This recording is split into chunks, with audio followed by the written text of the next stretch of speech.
Welcome to Hurrdat Sports Live.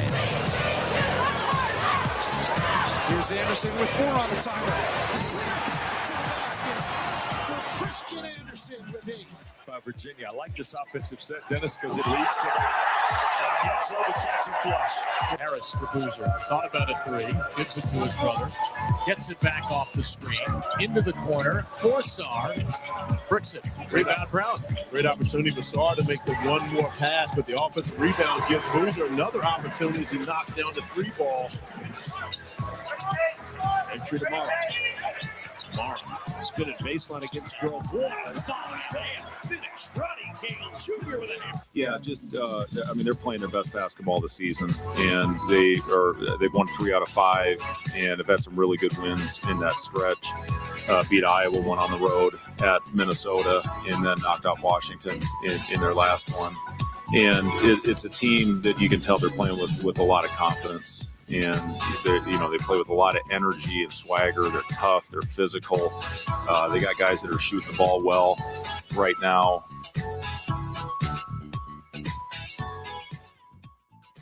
Good morning. Welcome in Hurrdat Sports Live, presented by Next Gen Male Medical. That's DB. I'm Ravi Lulla here at Hurrdat Sports HQ.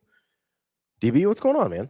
How are we doing? I'm doing good. I'm only getting you out of one ear, so you just have to bear with me. Yeah, me as well. That's all right. Big one-eared Jack. Which one is it? Your right ear or your left ear? I can hear out of the left. I can hear out of my left too. Maybe it's maybe we're just on the wrong side of things. Maybe. Do you want to switch?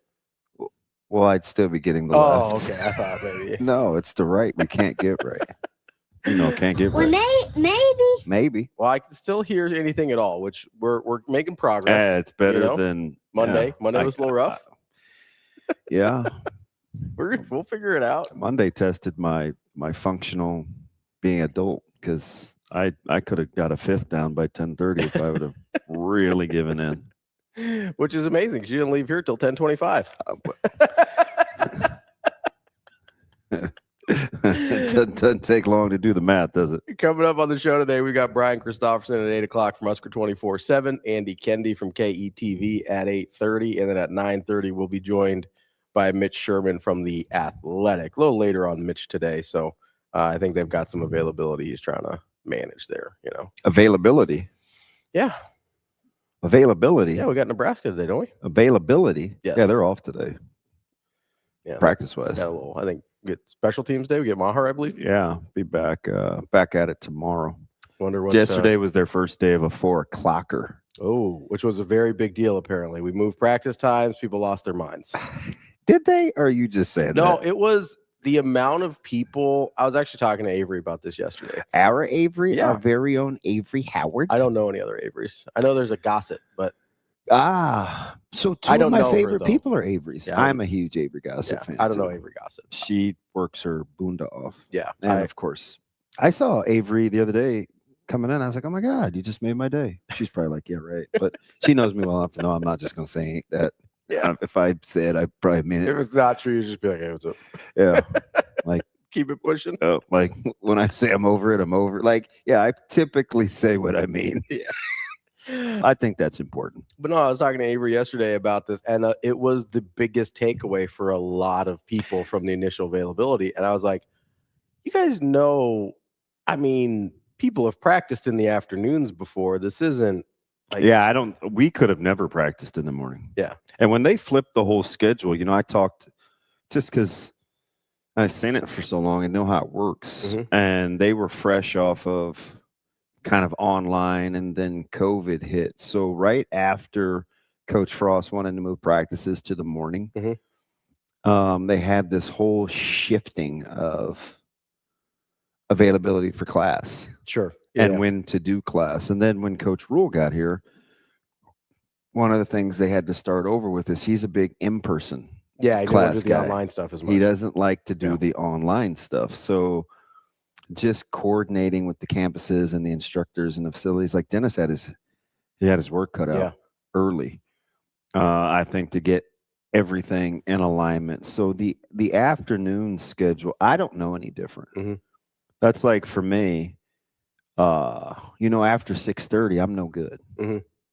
Right? Like that's just you shut it down. And because that's what I did for ever. Right? It was, you worked all day. I lifted at a certain time. I was done by, you're walking off the field 6:05, 6:10. You shower. Well, some of us showered. You eat. Get some food and get out. Yeah, and training table was 7 to 9 or study table. Yeah, like 7 to 9. Like that's what it was. If you were, you could negotiate maybe finagling 8:30 to get out of there, but that's just how it went down. So I was talking to a couple of the guys yesterday. I'm doing my best not to talk to Caleb, so I know he's mad because I'm sure he hears that I talk to other people. But I think the biggest thing that they've got to get used to is what to do with the open time. That makes sense. Right? Because if you don't have a Tuesday, Thursday class, sure, or you only have one class, and how do you navigate? Then you have to rebuild, when you want to do recovery. Yeah. Like you have to rebuild your day. Yeah, you have to figure out how to fill in those gaps. And I think the hardest thing they're going to figure out is how to this sounds ridiculous. But you have to figure out how to eat again. Because like when to fuel, when to fuel and when not to fuel. Yeah. Right. You don't want to go to practice feeling full, feeling sluggish. What do you want to do for lunch? Lunch was usually your kind of refuel because you were already done. Then you would sit down or grab and go. And now lunch is your fuel. Yeah. So I'm not going to overcomplicate. I'm just going to tell you the practicality of moving practice as far as like peak testosterone time and what studies show. Like it's earlier in the morning, but unless you're playing a lot of 11 o'clock games, I don't know. It was kind of much ado about nothing, but I don't want to pretend that just because I did it a certain way for 5 years, that means that's right the best way to do it. But practicing, we'd be in meetings at, 1:30. We'd be on the field by 3:15. You'd be off the field by 6:05 or 3:05. You'd be off the field at 6:05. You eat and start over. It didn't matter. We played a lot of 1:05 games. Yeah. Right. I don't remember. Colorado, I remember being early. A lot of afternoon games. Though. We didn't play a ton of 11 o'clock games that I remember. Yeah. I could be misremembering. It seemed like a lot of 1:05 stuff. Yeah. Which was a typical time to play. And then a night game was like this novelty cool thing. Yeah, like one a year maybe. So, I don't know. I do like that if you don't like the way things are going from a recovery standpoint or injuries or whatever, that you're at least looking at, hey, what could I do differently? Yeah, what variables can I because how many people do you talk to and it's like, well, that's what I always do. Or that's just who I am. Or it's like, oh, I feel like trash. It's like, have you changed anything? Yeah, that doesn't always make it a productive, good idea. You know what I mean? It's a comfortable idea. It's not a good idea. So, I think I don't know. It's easier. It's better for me. Sure. Right? Yeah. Especially like in the off season, like tomorrow. Like, man, I want to shoot down to practice. Sure. Now, I couldn't do that as easy. I'd have to like, Ravi, can I leave? Is it cool? Can you turn my letter to Sasha? I need a note from the doctor. Doctor's note, a little excuse slip, whatever. Yeah. So I don't know. I didn't realize it was that big of. I don't think. It seemed like people made a big deal about it. Like when it happened, like when it was last week, it seemed like that was one of the biggest things people took away.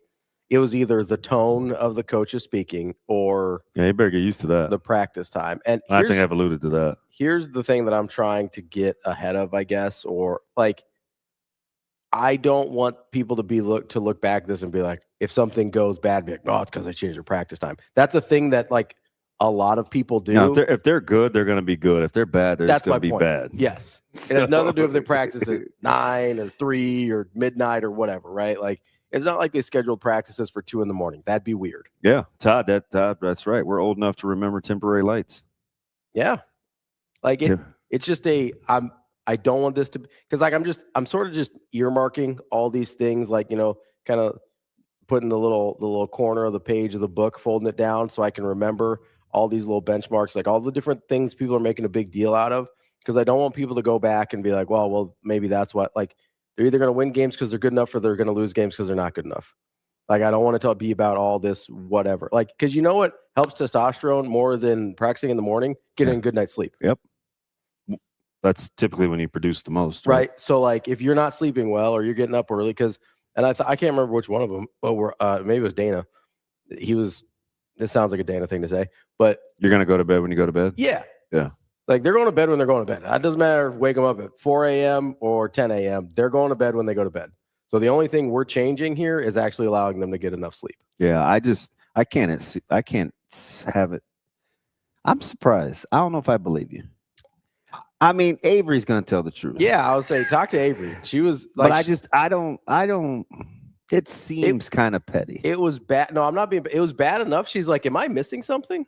Huh. Like, that's the conversation her and I had yesterday. She's like, there was enough people making a big deal about it that she was like, am I not doing my job well because I don't think this is a big deal? Yeah, I think one of the interesting things, if you want to see how the sausage is made behind the scenes, is how guys can do their recovery and treatments pre-practice that allow you the opportunity to go practice. That's an underrated part of this. It's super underrated. Because preparing your body before you do something prevents injuries just as much as recovery afterwards. So I know, and I have to be careful because I need to be careful here. Sometimes I couch my own sentiment, even though I think I'm right, just because I don't think people will know how to handle it. Sure. I have to stop doing that, right? I mean, you can let do it. People handle however. Yeah, you can do with the information what you will. I do think it's important. Sometimes when guys get up and they don't, quote unquote, feel good, it's like when you were a kid going to school and your mom would say, oh, hop in the I don't know, you don't seem like a shower the morning of guy. But she may tell you that just so you could feel better. Shane, I don't think he showered. I don't know who'd be a good example.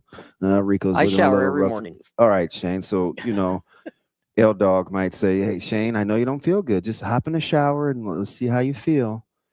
So I feel like a penguin. No, because in the shower, unless you're taking cold ones, you would warm your little narrow behind up. But sometimes you feel better. Yeah. Or you go get in the tub, or you go get in the, you go get on the red, go get in the red light room, or just get some food in your stomach sometimes. Go take a flotation bath or whatever, where guys can give themselves the opportunity to get it in gear, because you're not always going to feel good. Yeah. And so far from what I've been able to glean, they're touching each other a little bit. So do they have float tanks over there? Yeah. Oh, nice. I didn't know that. Yeah, they have a couple. Yeah. Oh yeah. Yeah, it's state of the art. So you get yourself out of the excuse making mode too. Yeah. Right. Or the get up late guys. Because let's not act like, apparently everybody but Indiana has these problems, right? Yeah. So guys where they don't feel good, allegedly, you could just be tired. You give yourself a day a chance to get ready. And the thing that I like on the front end, I'm a big, I don't know what everybody else thinks, but it's like this in the NFL. It's like this in college. I'm a big, let's get in the meeting room before we hit the field versus meet after. Why do you like that better? Why do you like meeting before better? There's pros and cons to both. I think there's more pros to meeting before. I think because I want, it doesn't, you cover all learners, whether they're the kinesthetic or like aesthetic, visual, right? Or, visual. Yeah. That's the word for visual. So you get doers and seers. Yeah. Some guys are like, man, let me just, I'll show you on the field. They're big, I'll show you on the field guys. Conceptually, like when they're seeing it or on their iPad, it hits different than when they're actually doing it. Just doesn't click the same way.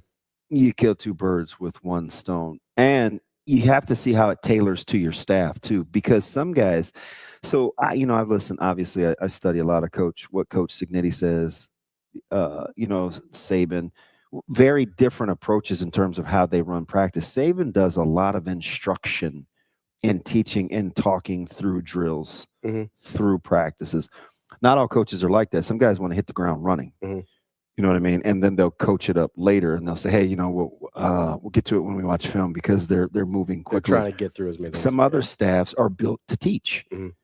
It just depends on where your team is emotionally of what suits your strength. Some guys you can coach on the fly. Mm-hmm.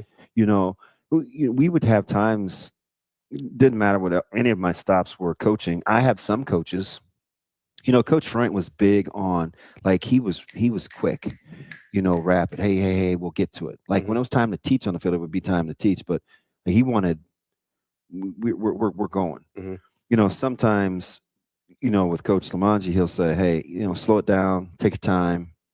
You know, we'll get through it. There are other times, listen, if it's a 12-minute period, we want rapid fire reps. We got the drone, we're filming it. We'll get it in the morning.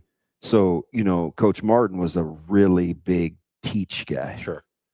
And, you know, we platooned a ton there. So we didn't have guys overlapping. So why we were able to get so good, you know, like, let's say defensively, I mean, we had a lot of our defensive guys, and we would have them even on offensive days. Yeah. So we could do a lot. And he, you know, that's just how he built the practice. So I think where you practice in the day has to fit your coach's temperament too. Because if those guys and occasionally the gals want to get early and meet and pre-plan and do that on the front end, there's some guys that plays to their strengths. Yeah. So I think kind of knowing the evolution. Like, if we had a meeting before would you rather meet before our show or after? Time aside. Probably most of the time before. Me too. Yeah. Right. When I'm and that's just me. Now, you know, these two may be different, but when I'm done, I'm done. Yeah. Right. So unless something like catastrophically went wrong, I probably don't need to talk about it afterwards. So it just has to be, it just is built. So I mean, I agree with what Dana said in the presser. Like, you know, there's multiple ways to do it. I just don't think it's that big of a deal. One thing I think, if it's an advantage, if I have new guys, man, I want time to meet before we get on the field. There's one thing you said. You know what I mean? Yeah. Well, you're setting if I have expectations. if I have new guys, Yeah. I want time to meet before we get on the field. Yeah. And you know, they got that super huge, I'll have to take you through the facility, but you know, they have the big walk-through room that has the 40 yards by 50 yards. It's got like the video wall on it too, and the doesn't it? video wall. Yeah.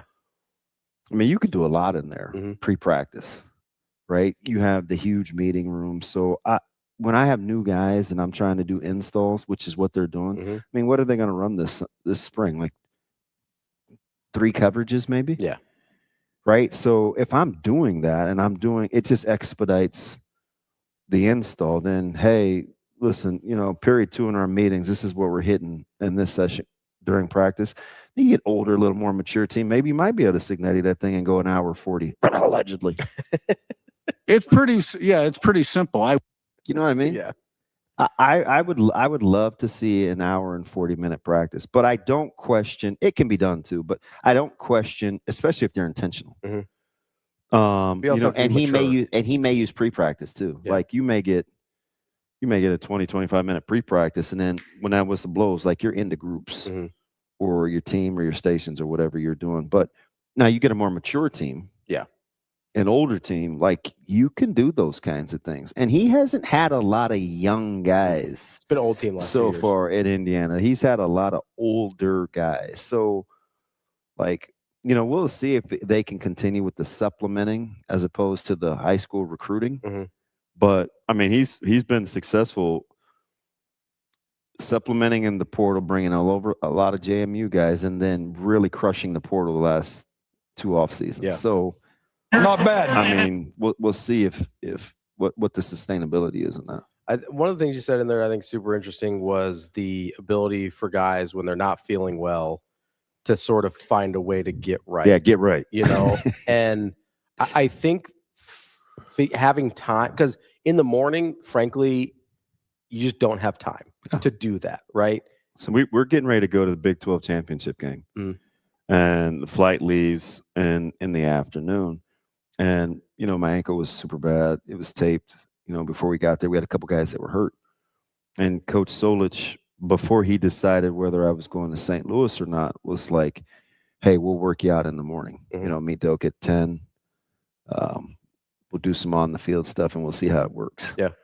Right. If we're leaving in the morning, you're going to make an ill-informed decision one way or the other. You're either leaving me at home and I might be able to go. Yeah. Or you're taking me and I can't rock with you. So the daytime for assessments and evals, you don't feel rushed. Mm-hmm.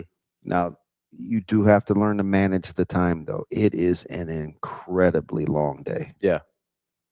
Like it's an incredibly long day. Well, I think one of the big advantages of it is not just you've got the physical process of learning, hey, if I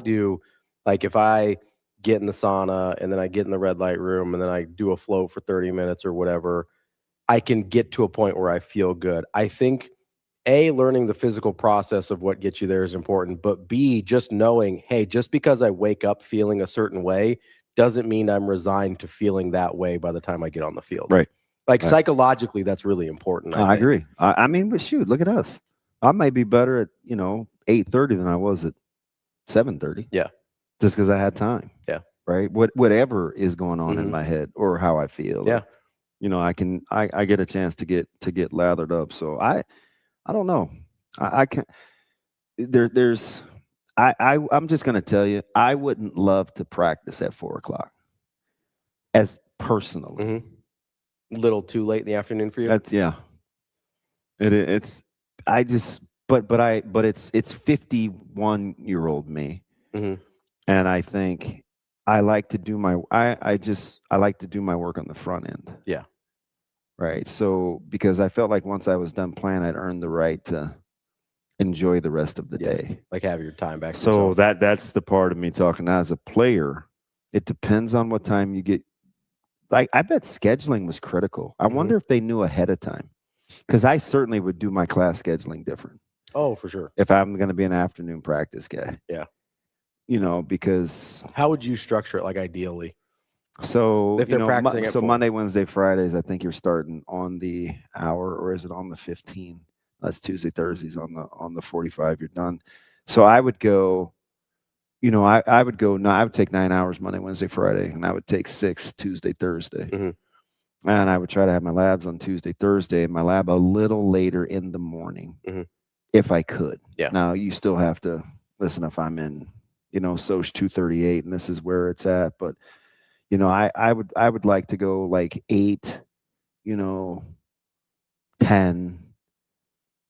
And then my third class, whatever is after that, just so I could get up and get going, then get to the facility because I want a chance to eat, let my food digest, time, then go get prep. Yeah, of course, I'd have to shower. Like this is exactly what I did. Yeah, yeah. So, if I could get back in the shower by 1:30 for meetings, I felt pretty functional being attentive in meetings. Yeah, but I was just talking to one of the players yesterday, and it's. Managing the downtime throughout the day is something that like they're just getting used to, and it was the first 4 p.m. practice, so they have to tinker with it, a little bit. Kind of have to. But as far as where that leads to productivity or not, I mean, we all know it's just a different practice time. Yeah. But the protocol and how you attack the day is definitely a little bit different. Good stuff there on the practice time. Let's take a quick break. We can. Reset some topics here because I want to get into. We've got NFL Combine starting tomorrow. Yes, A-Train. And multiple days to digest. Oh yeah. I also somebody said if we get better as we go, then maybe that means we should have a 4th hour. They said it, not me. I'm not down with that at all. Sometimes we need more time. We've had a lot of people want the 4th hour. People are clamoring. At least one. I think it was Funky Giblets. So I don't know how. Shane is like, look, fellas, you could knock that crap off right now. Shane and Rico not trying to have it. We'll be right back. More Hurrdat Sports Live coming next.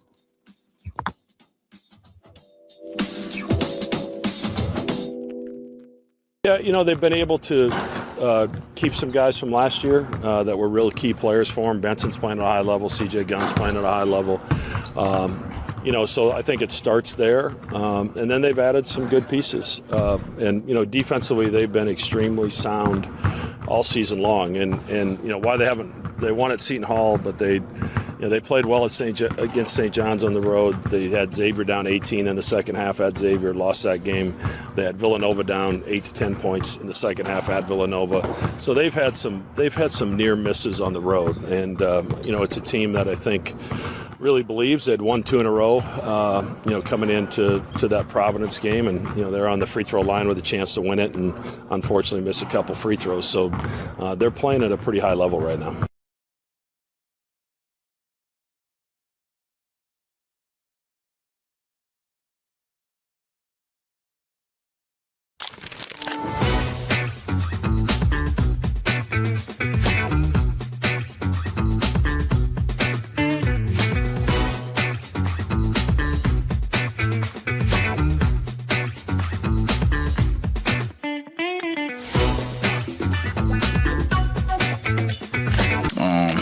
I'd say it factored a lot for sure. When I found out, I talked to Coach Rhule about it, and I found out he was an option, and he was thinking about bringing him on board. Like, I was all hands on. I love Coach Orich. I like, his scheme, his idea, his philosophy when it comes to football. So, as soon as I heard he was coming on board, like, I was all hands on deck with him. I mean, as far as the football aspect, really just leveling up my game. But, the biggest difference is just, like I said, mentioned just being more of a leader, being more vocal now that, those previous leaders have, moved on and are, going on to do better things. It's now my time to step up and be a voice and a leader on the team.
It's been, like I said, it's been a process. We all have to get acclimated to a new coach and a new way of doing things, but I can honestly say that it's been a smooth transition, and we're looking forward to working with him this spring, summer, and towards the season. Yeah, I think he's a great guy. I think he's a great player. He's came in with great energy, high energy, and we're still getting to know each other, but it's all been so far so good. It's been good just putting that weight room component with the on the field component, because we all know they go hand in hand. So just working in the weight room and then going out and doing drills is just making us better.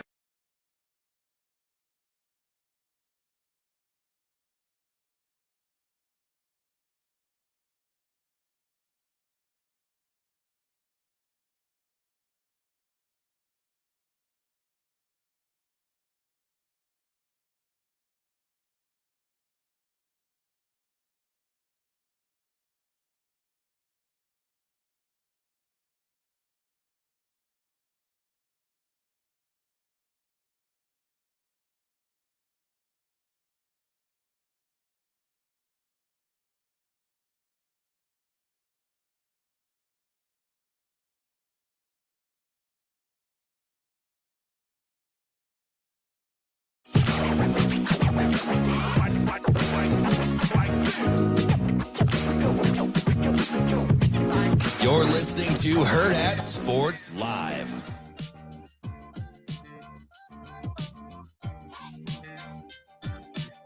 Welcome back, Hurrdat Sports Live. That's DBM, Ravi, Lulla. We've got some concerned people. We took a break in the first half hour. People were freaking out a little bit in the chat here.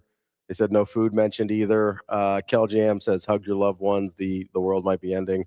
Just, sometimes we throw a few curveballs. I was freaking out too. Gotta keep people on their toes. I gotta figure out we need a better way to do the lighting, because my makeup person is not doing it for me. Yeah. Yeah, I mean, I tried. I'm going to the dimming powder, but the way that the lights are on me, it's like Operation Shine. Apparently, it was Juan hit me with the shiny noggin. I'm like, damn it! I need to go. I did put on my. Juan's not nice sometimes. No, I know.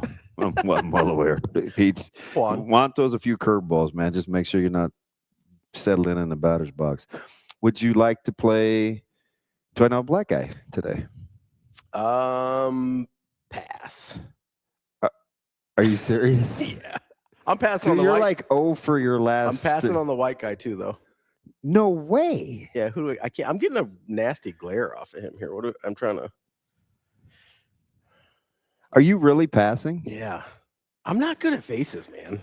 Rico, would you like to help your little light brown friend out? Who is this today, Rico? How do you guys not know, and what is wrong with you people? I'm sorry, we can't hear you. He's yelling. You don't have a mic, Rico? I thought he had a mic. Isn't that Carter Nelson? That's Carter Nelson. Okay. How did you not know that? Who am I missing? Yeah, who am I missing, Bo? All right, here's another one. Since you don't want to risk the $10. Who is this? Know your favorite African American player. Who is this? Kenny.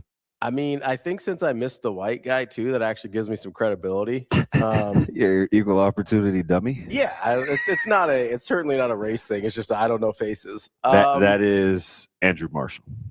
Yeah, I would not have recognized him. I think the helmets are killing me, man. I'm bad with the faces. I think your brain is. Well, that could be, Really, with the Carter Nelson one, though? Okay, we got him now. That makes sense. All right. I was maybe gonna guess Carter Nelson, but I didn't want to just throw. What did you think your options were?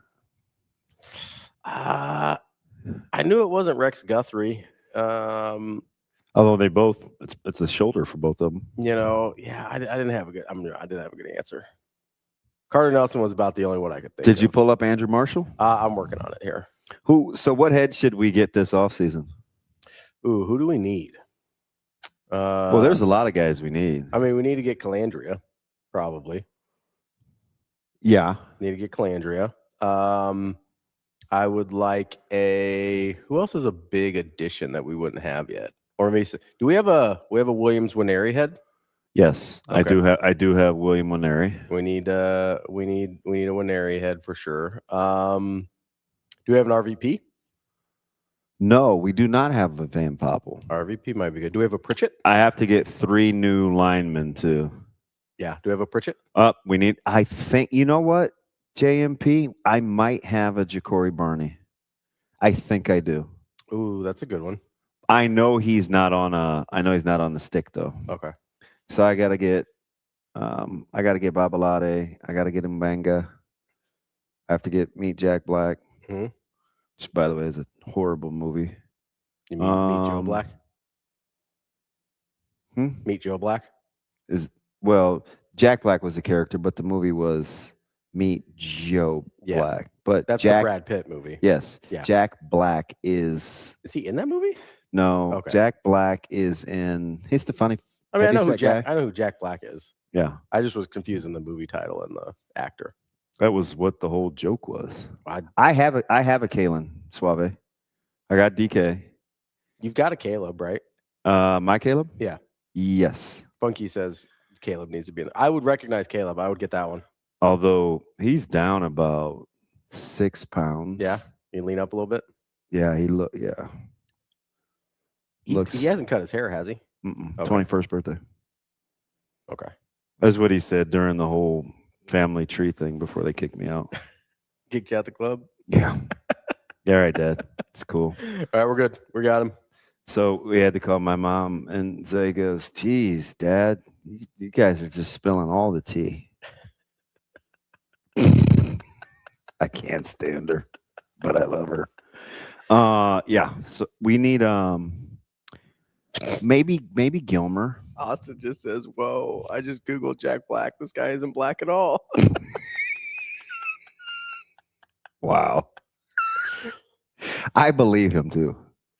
He knew who Jack Black was. I don't know. I don't know, man. I don't know. I don't know. Had to have. Oh, Tropic Thunder was fire. Yeah, you would love that movie. I thought Tropic Thunder was hilarious. No, it's a really funny movie. Yeah, I laughed my head off. Who was your favorite character?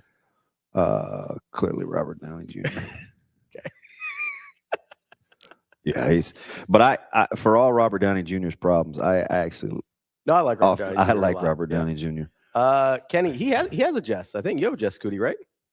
Yeah, Jess has been up. Yeah, she's been up there before. I have Kenny. Jess, Kyle, Greg. I need Benny Mac. You need Benny Mac, yeah. Who is not Rob Orich. No. Good call on that. But do you like the old school whistle with Orich? I like it feels like an old ball coach. Yeah, he's just an old ball coach. You know? Yeah. They had a deal yesterday where Haas says wait till he searches Barry White. Another so there's multiple Ally McBeal references in there. Barry White used to do the song. Oh, really? One of the songs as part of the bit in Ally McBeal. And Robert Downey Jr. infamously played Ally McBeal's boyfriend. Oh, really? Yes. That was early on the comeback trail for him. Yeah, it was. It was because I always wondered if he was going to make it to the next shoot. Yeah. Yeah, he sang a great song on Ally McBeal. He played the piano. He pretended to be in a bar, and it was his ex-wife. She played Shane. Who's the Marvel character that when she loses her mind, like she can't control her powers? Oh, Scarlet Witch. Nope. Oh, X-Men. Oh, Jean Grey. Jean Grey. Yeah. So was it Mia Frankie or whatever her name is? That was his ex-wife in Ally McBeal. Oh, yeah. And when he fell in love with Ally, and he sang this song. I think it's called "The River," but it was an amazing song. Yeah, he's like, "I'm coming home for Christmas, cutting down the tree." No, it was a good song. Yeah. Like if I played it for you, you'd be like, "Oh, DB does pretty good." Oh, I got you. I haven't heard it. All right, that's my Ally McBeal spot. So there's the second half hour in the first hour. We just flip-flopped. Husker P says, I'm a dude pretending to be another dude, pretending to be another dude. Yeah, that movie is pretty funny. That was not on the reel in my cultural training sensitivity class. Famke Janssen, I think is the name. Famke Janssen? Yeah. Yes, that's it. Yeah. Kel What did I say? She was a Bond girl Mia too. Frankie? There is a Mia that sort of looks like her. It's like Mia. Yeah, Mia that's something. That's who it is. Yeah, I like Famke. No, she was really good as Jean Grey. I haven't seen her in it. Isn't she the mom in Taken? I think she is. So you talking about Liam Neeson? Yeah. Because there's so many Takens now. It's the original, the OG. I think she's the mom. Yeah, in Taken. that was in 3 when she got killed. Spoiler, damn. Sorry, statute of limitations. Juan wants to know if we can get listener heads. Oh, wouldn't that be something? I'm sure we could. How would I do that? They'd have to submit us their pictures. So we have a couple. Do we? Yeah, from the quarterback draft. Oh, yeah, that's right. Yeah, we've got TK. We've got is it KB? Where's KB been? Yeah, where's Kyle been? Been out on us. I don't know. Rick says taken 10. I mean, basically. I know. Basically. Just keep printing those things. Kenny, he also wanted you to play. He wanted you back at running back. Oh, yeah, no. I mean, I would 2 carries. I'd be sensational. Yeah. That'd be about it. That'd be about it. Two for 15, and I'm going home. You're not suing the state for more eligibility? No. At 51. About to be 52. How you feeling? Like 51. Yeah. Not a day over 51. Well, I'm not. You can bring me a drink Monday. One ginger ale diet. One ginger ale? Canada Dry, please. I don't do Schweppes. I'll see what I can do. Big Canada Dry guy. White can, in case you're looking for the aesthetic. Well, yeah, it'll be March by then.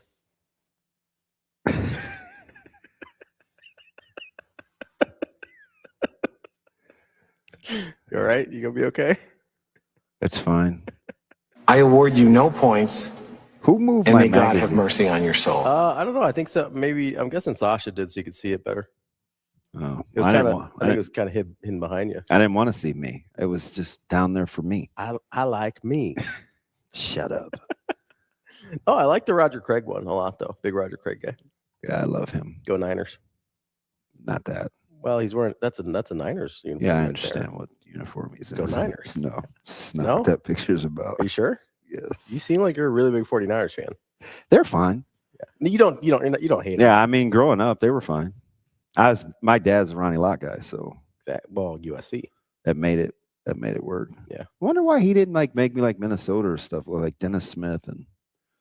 I mean, I feel like being a Minnesota fan would have been much worse for you than being a Steelers fan.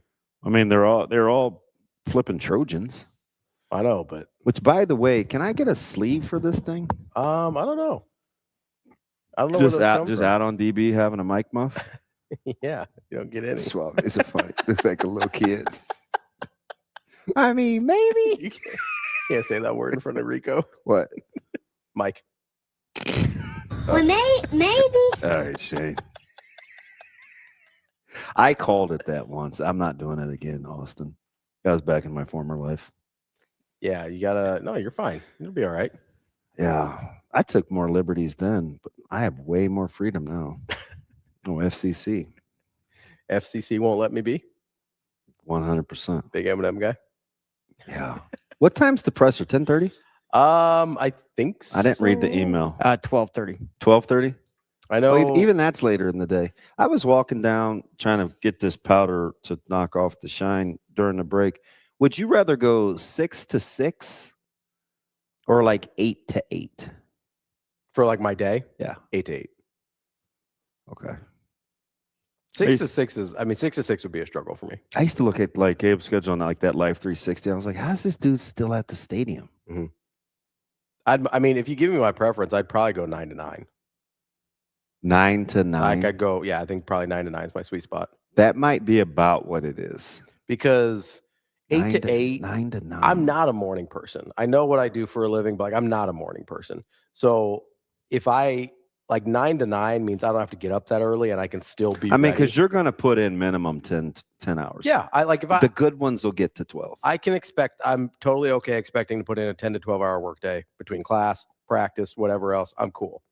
But if I can start it 9 to 9, my chances of being.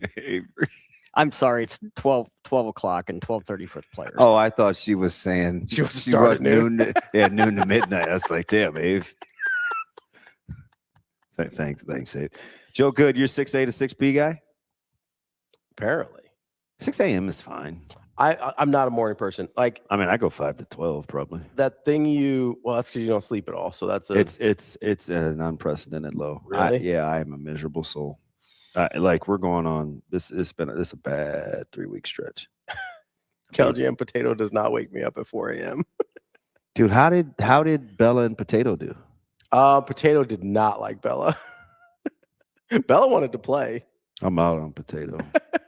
How's that fat cat gonna be a bully? It wasn't a bully. He just ran away. He's like, I don't want to deal with this. He just hid. Out there looking like Heathcliff. More of a Garfield myself. Fudge.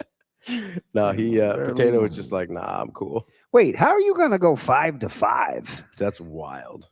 You can't shut your day down at 5. I mean, so that's kind of what Natasha does. She doesn't like shut it down. I mean, yeah, I could see that though. Yeah, with being a pastry chef, like she gets to work by 5. 5 to 5. So she wakes up like 3:45. She gets to work. And you by still 5. ask for her to cook? I don't ask. Yeah, I'm more than happy. Do something. I can't cook. Well, we know that. I'm more than happy to, like, if she doesn't want to cook, which I've never asked her to. I'm like, we'll just go out to eat. We're cool. I need to go back to this cat thing. Yeah. Your cat is 3 times Bella's size. I know. That's a 30-pound cat, right? He's, I think last time we went, he's like 16. No way. He's fluffy. He's real fluffy. That's what fat people say. We weighed him last time we was at the vet. He's like 16 pounds. I don't know about that. I'm not saying it's well distributed, but. Speaking of which, did you ever officially answer your spring game quarantine locked in the room? Oh, which room I get to see? Yeah. Have you changed? So I've Have you changed? I I think so. I have. I think I did because I think I started D-line. Yeah. And I think I'm landing on, I don't know. So I'm fascinated to see. Jeez, TK. Emotionally. Just kind of want to give him a Ric Flair chop sometimes. just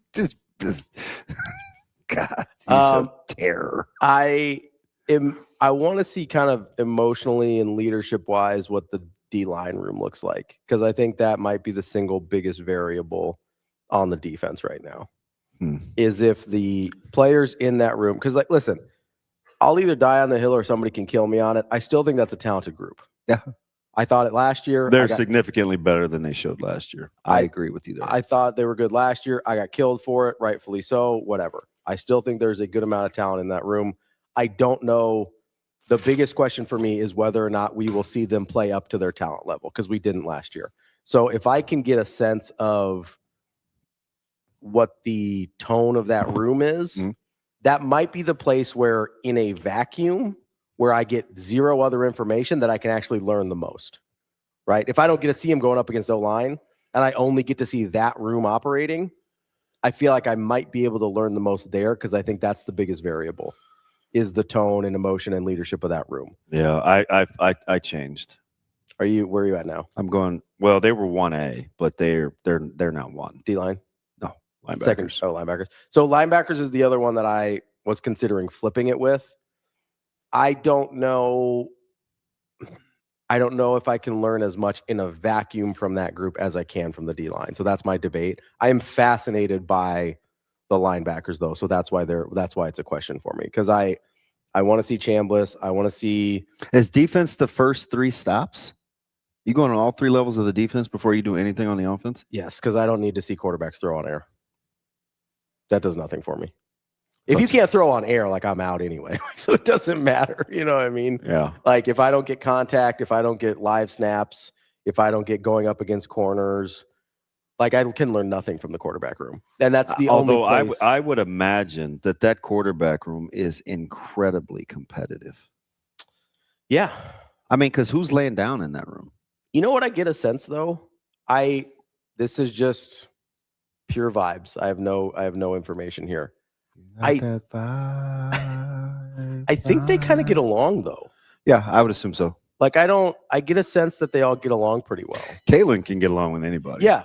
So I'm not worried about him at all. And then I don't know, just Latif's good-natured. I don't know Calandria like that yet. Yeah. You know, we're working on all these features for the network and for pregame and stuff. And Kyle kind of has an affinity for QBs. And I'm like, be interesting.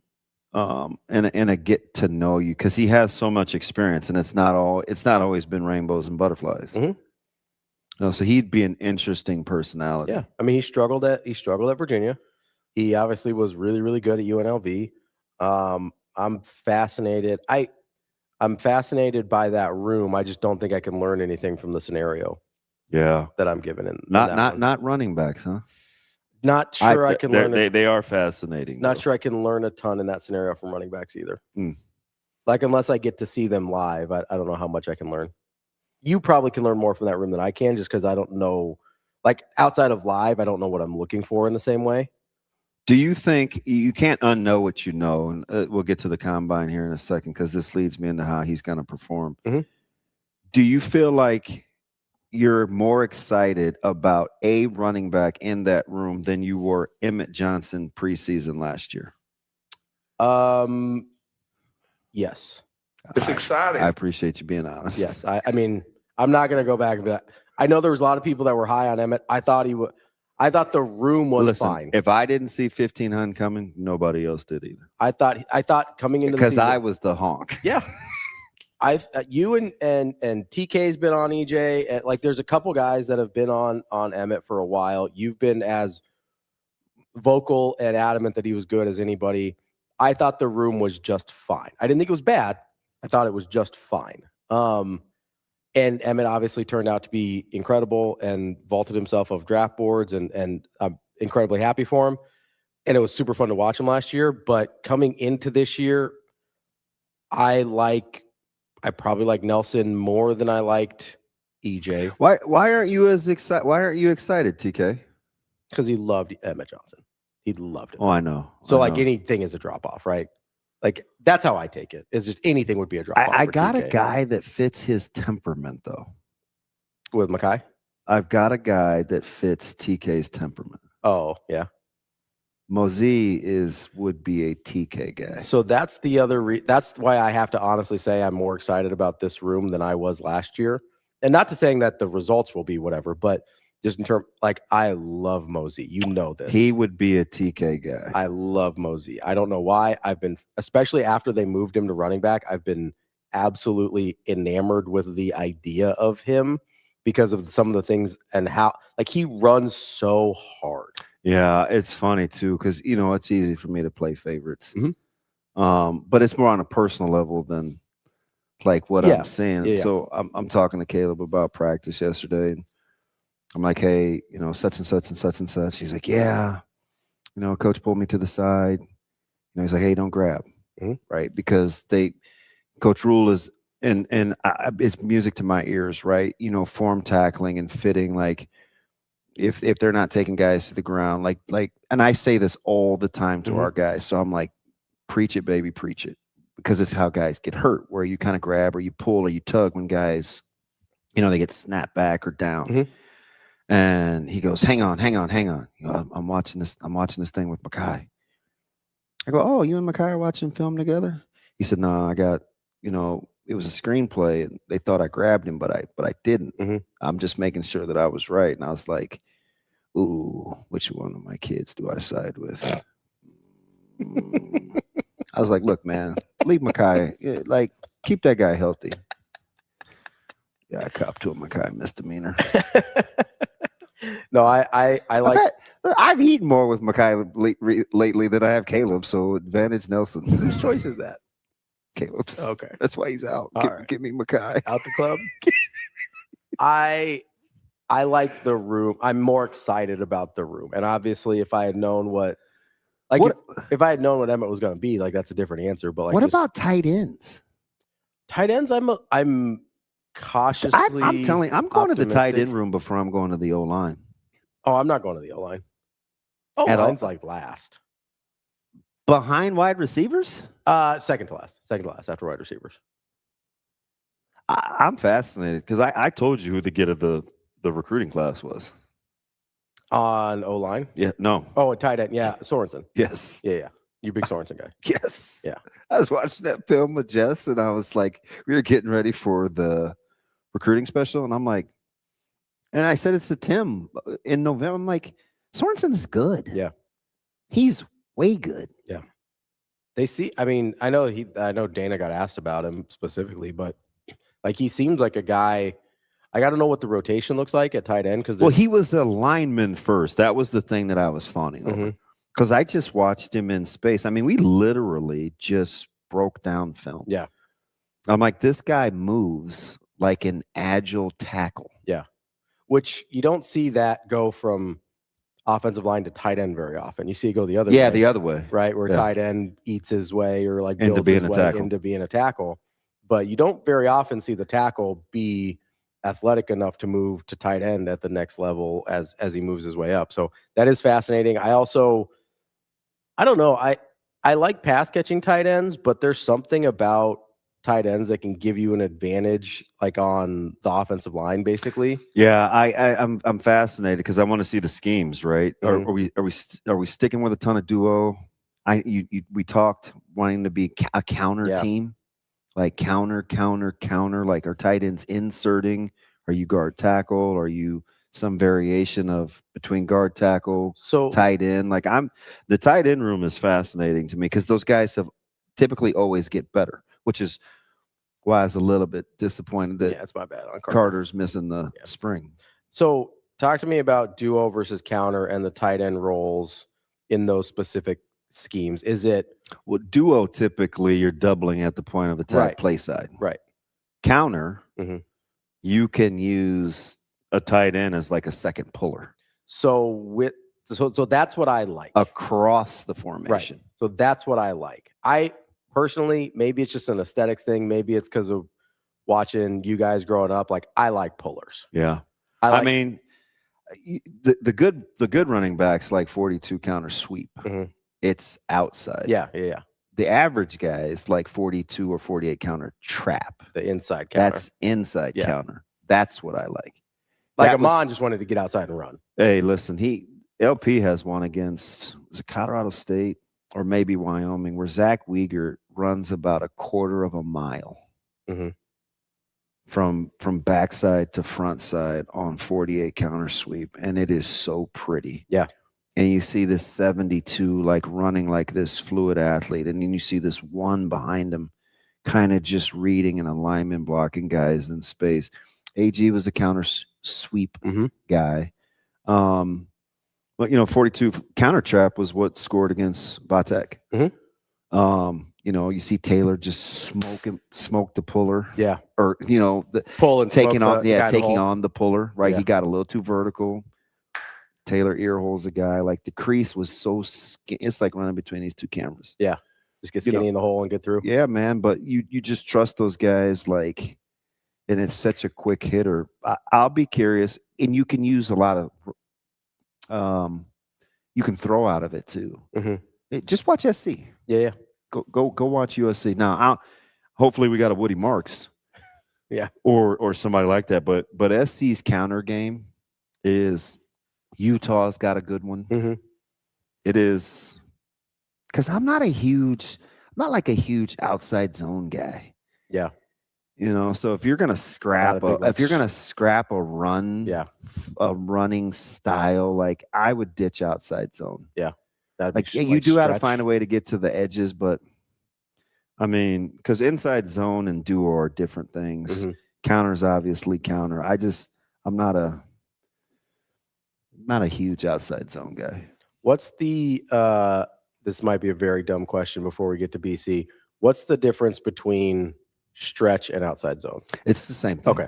It's basically the same thing. For us, we didn't really call it outside zone. We called it like 41, 49 outside, or because stretch is like the Kyle Shanahan, like that's all they run basically. Because and everything works off of the stretch concept. Even all the wrinkles. It's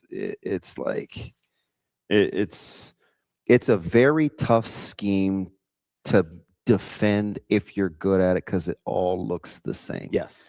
Iowa is very good with outside zone. Yeah. Right? Because all your linemen step the same. So, if I'm the defender and I'm trying to read high hat, like everything looks like this from a lineman standpoint. It's the same thing that that Brent was talking about with North Dakota State, where you don't get a true kick. Yeah. From linemen. Like on a pass pro. On a pass pro. Yeah. It all looks run actiony because it's off of outside. Mostly run actions. Yeah. Right. So it tinkers with the defense, because when you're teaching D-line, there's only a couple of things that they can do. If you're going to read the V of the neck, either their head goes down, it goes up, or it comes to you. Yeah. Right. So those are the three things that you're looking at. So when we're trying to critique how D-line is playing, the more an offensive line can make things look the same and disguise what they're doing, the harder it is. Yeah. It's a nightmare. Good stuff there. Let's take a quick break. We will get to Brian Christopherson, Husker 24/7. That's DBM Ravi Lulla. Let's start at Sports Live.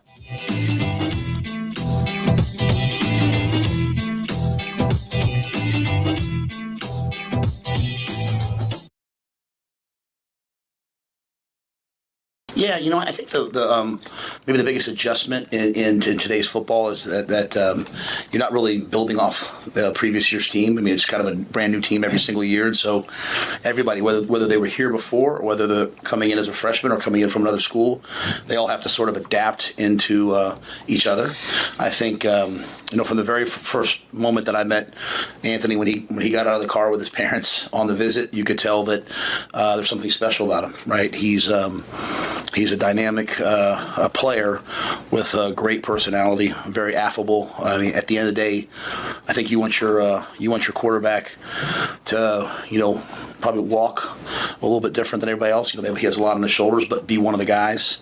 And I think Anthony's done that really, really well.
Yeah, they've been really hectic, really busy, doing a lot of stuff, with my family, trying to hang out with them, be around them. Obviously, funeral and stuff like that. But then obviously, traveling with these guys, practicing every day, class, homework, all that. It's been really busy, hectic, but yeah, it's we're getting it done and working through that. Yeah, I got a lot of good people around me, my teammates, coaches. They've given me time to be away, step away, and take time that I need to kind of be other places that are also important for me to be at. And yeah, they've helped me tremendously. And when I'm here, it's you can laugh and joke. Basketball kind of takes your mind off a lot.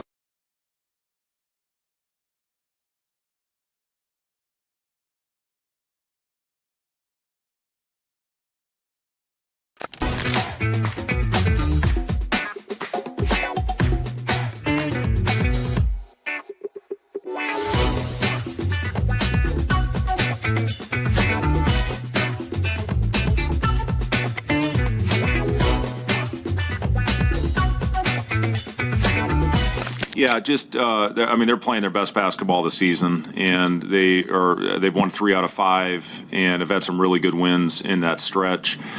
Beat Iowa, won on the road at Minnesota, and then knocked off Washington in their last one. And it's a team that you can tell they're playing with a lot of confidence, and they play with a lot of energy and swagger. They're tough, they're physical. They got guys that are shooting the ball well right now. Mills has taken his game to a whole different level, averaging over 24 points in the last 4. Coit has 2 40-plus point games this year. Adams is a double figures scorer for them. Washington, we know him from when we played A&M a couple years ago, just really, really tough, aggressive, 6 offensive rebounds in the last game. And, this is a team that's, again, they're playing really well. Saunders is a guy that can really get it going from the outside as well, and they've got good role players. So I've been really impressed with the way that they've been playing in their recent stretch, and we're going to have our hands full tomorrow night.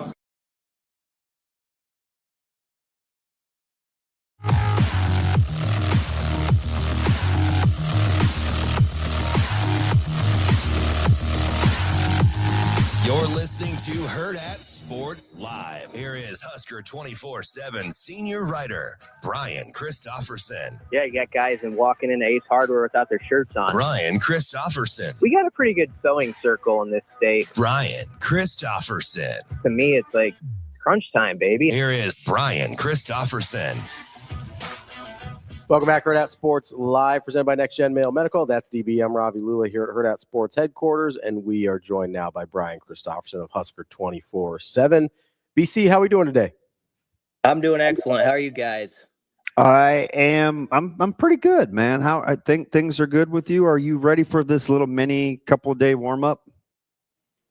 Yeah, I'm ready for today. Today's beautiful. You get a little press conference at noon with football, little hoops at 6 p.m. Yeah, it keeps me on my toes, so I got no complaints. Are you cautiously optimistic? Are you confident? Dare I say nervous as Maryland comes to town?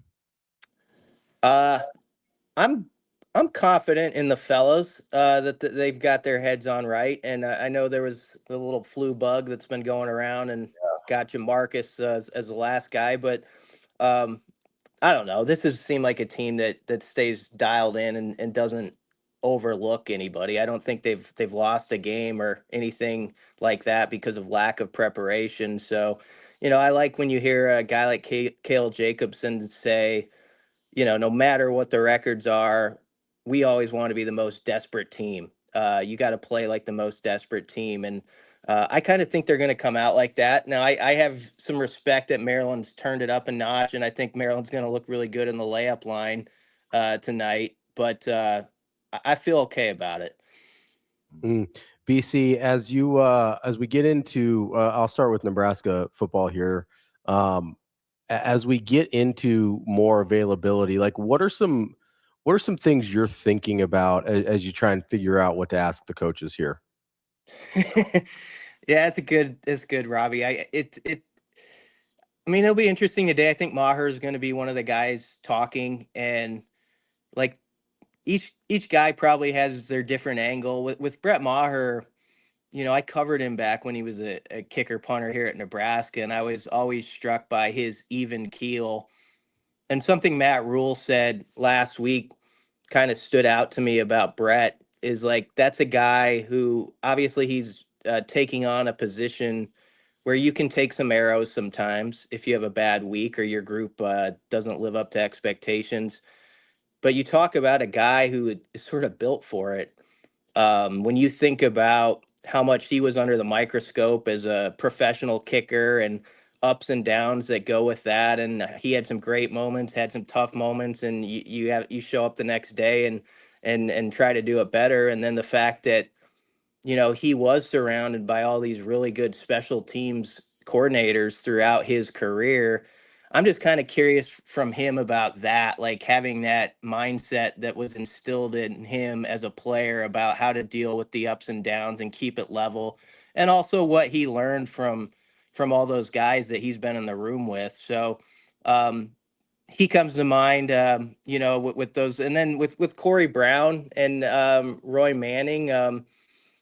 It'll just be interesting to hear about sort of their connection with Coach Orich and how that is in Corey Brown's case, it was 3 or 4 years since he worked with him, but how you can maybe kind of pick up just on the same stride as a guy, even if you've had some time apart, and how you speak the same language. I'm kind of curious about that with him. So BC, you're kind of looking at this thing with special teams, and are you more interested when the toe meets the leather, or Nebraska on the receiving end of when toe meets leather? Come again with that? Are you more interested when they're kicking off or punting, or when they're returning the football? I don't know if I've thought about that. I have one over the other. I mean, I just want consistency there. The thing that stood out last year about them that you want to see just continue to take off, and there's other things they can do better. I agree with Matt Rhule when he says like there's some parts of special teams where, especially at the end of the year, they can make improvements. So it wasn't like it was all locked down. But the one thing I do like that felt consistent to me for the most part is how they cover kicks and sort of the system they have for that. And so just their ability to continue with that. I mean, we were like 7 or 8 games into the season last year, guys, and the opposing team had like 1 punt return yard or something like that. And I like how that just became like a non-issue. Now Iowa has the special kid back there, and he got loose a couple times, and I kind of tip my hat to him. I just think he's kind of a unique guy. But I really love how that was in control. And so I guess to your question, I'm curious, like, as far as their return game, sort of where they go with it. Obviously, it's going to be a different look with Kenneth Williams, isn't there anymore. And, obviously, Ja'Cory was handling it in the bowl game. And sometimes their philosophy, like I've always been a guy who prior to Eckler was like, hey, wave your hand and take that thing at the 25-yard line. They give it to you for free, and don't give up those 7 to 8 yards that are, I think, pivotal. And sometimes last year they made the most of being aggressive, and then at the end it backfired on them. So it'll be interesting hearing like Maher maybe go into that a little bit, like his thoughts on, when to wave the hand on the return game, when not to, and some of the decision making back there that there is room for improvement. They cost themselves some field position at times. And even early in the year, I think, Ja'Cory, I love Ja'Cory, but he caught that one at the 2-yard line against Michigan, and it was a pivotal moment there. So it's stuff like those that I think you got to go through with the fine-tooth comb and say, even though everybody kind of patted you on the back last year for how it was on special teams, there's plenty to still pick at and find, like, this can be at a better level. Yeah, so BC, in our latest round of Ravi doesn't know African American football players without a helmet. How interested were That's so you? Ravi too, yeah. That sounds like Ravi, really. Yep. Because I don't know the I white had one. to tell him that this wasn't really. I don't know the Andrew white ones Marshall. either. So as you look at Jameer Khan, like when you hear Coach talk about the Khans, the Mario Bufords, some other guys that can fit roles in different positions, kind of on this team that he's interested in seeing? Coach Rhule teased, introducing Tyson Terry and Malcolm Simpson, in the off season. When you hear guys like Khan and Buford and some of these guys, do you allow yourself to think like glass half full, or is it like another opportunity for some guys to kind of establish their role? Another opportunity right now. I'm kind of in that way with all the guys, but like Jameer Khan, just take him. That one makes all the sense in the world to me, because ever since he got here, whatever I've heard from other players about him is that dude is like all ball. He's just a worker, and he doesn't say a ton, that's for sure. Yeah, I mean, he really has the respect of his teammates. Like you saw on special teams, he was a real buy-in guy. Obviously, he delivered the block punt against Michigan State. And after the bowl game, I mean, this is like within a half hour of losing, 44-22. Rhule was in the post game, and it was kind of a big picture post game, kind of looking forward. And he was talking about guys that Orich, can fit his defense. And he name dropped Jameer Khan right then and there. And I was like, okay, if that's coming up like within a half hour after the bowl game, he's going to be a guy to watch in the spring. And then sure enough, Rob Orich brings him up last week. And I thought Rob Orich was excellent at the mic for his first time in that setting. He gave thorough answers, but he didn't just like accept the premise of a question all the time. I always respect that. Yeah, guys. He's not going to just go along with it, is he? Yes, and I like that a lot. Like for instance, I asked, and I'm getting away from your question a little bit, but I asked a question about Chambliss and McDougal coming in from San Diego State, and I beat myself up about questions and stuff, the way I phrase stuff. Like I'll beat myself up like 6 hours later, like, you should have said that a little differently. And I used the word mentor, like in talking about those guys, like just because they'd, been around the system. And I just meant like guys who, could teach a little bit. And I like that he kind of corrected that word a little bit. Like, and I just use that as an example to say, like, he knows that those guys can help a lot. Yes. And getting some things across to others, but they're also new here too and have to prove their keep in this new program and amongst their new teammates and all that. And his answer really hit on all the angles of that in a very succinct way and didn't just go along with the wording of the question. And so I thought that's good. Like I can see like within even that 10 to 15 minutes, like why he's viewed as like a good communicator, because he's doing it at a high level in this setting, and it says a lot. So that got away from your question, but that kind of popped into my head as I was rambling there. No, you know what though? I can go with that. That's why I like listening to you, because you're right. I remember almost his exact answer. He said, I don't know so much about mentoring as much as they know how to. He's got familiarity with how to practice.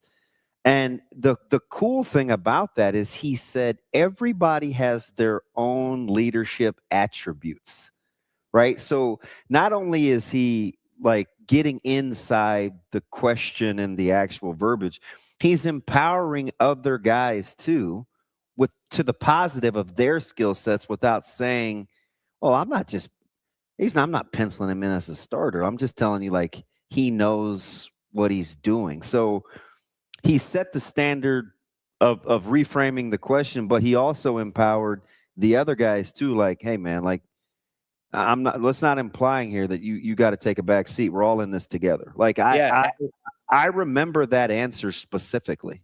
Yeah. Well, I'm glad I asked the question in a kind of ill-mannered way that allowed that. So, yeah. I don't think that was.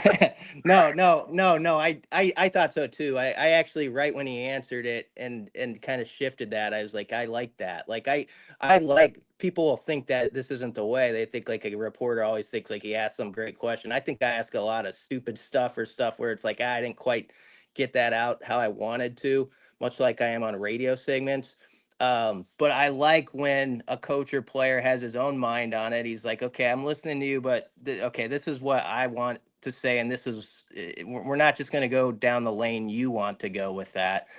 And I thought he was very good at that in the press conference, and talked about there's a lot of guys who can lead on this team. It's not obviously just the guys we brought in here, from San Diego State, and he does empower other guys, and he was informative too. That was an informative opening press conference to me. Like, there was, the fact that he isn't shy to say, like, yeah, Jameer Khan has traits that we like, and like sort of that nickel role, is that was like really interesting to me, like getting inside, like, kind of like how it starts, at least with who's out there first at certain spots, but then also not acting like that guy's in pen or anything. It's pencil right now, and guys are going to have to earn it. But there was information that was you could take from it.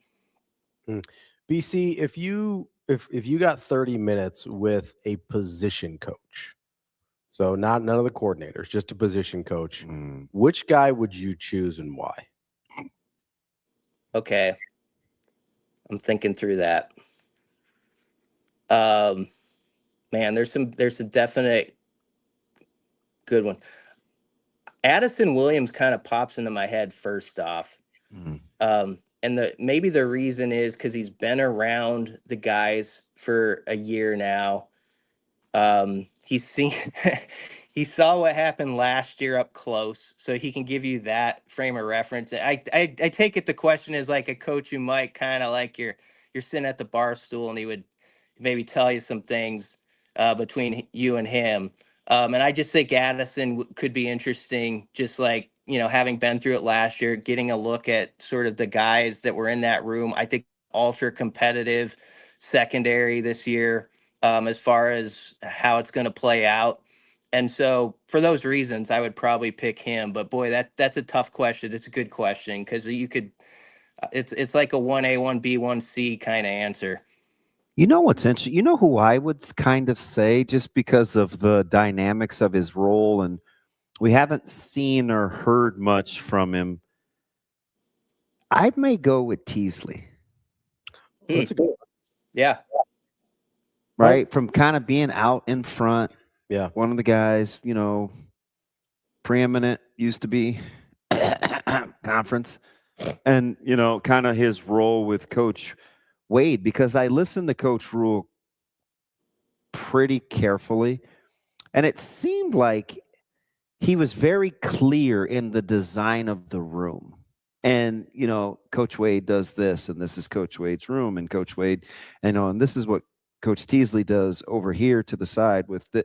I thought it was, I don't know if it was oddly specific, but it was very specific in terms of the line of question that was in response to the line of question that was asked. I may go with Teasley. Yeah, that's not a bad one. I mean, that's a nice 1-2 punch on paper, anything, right?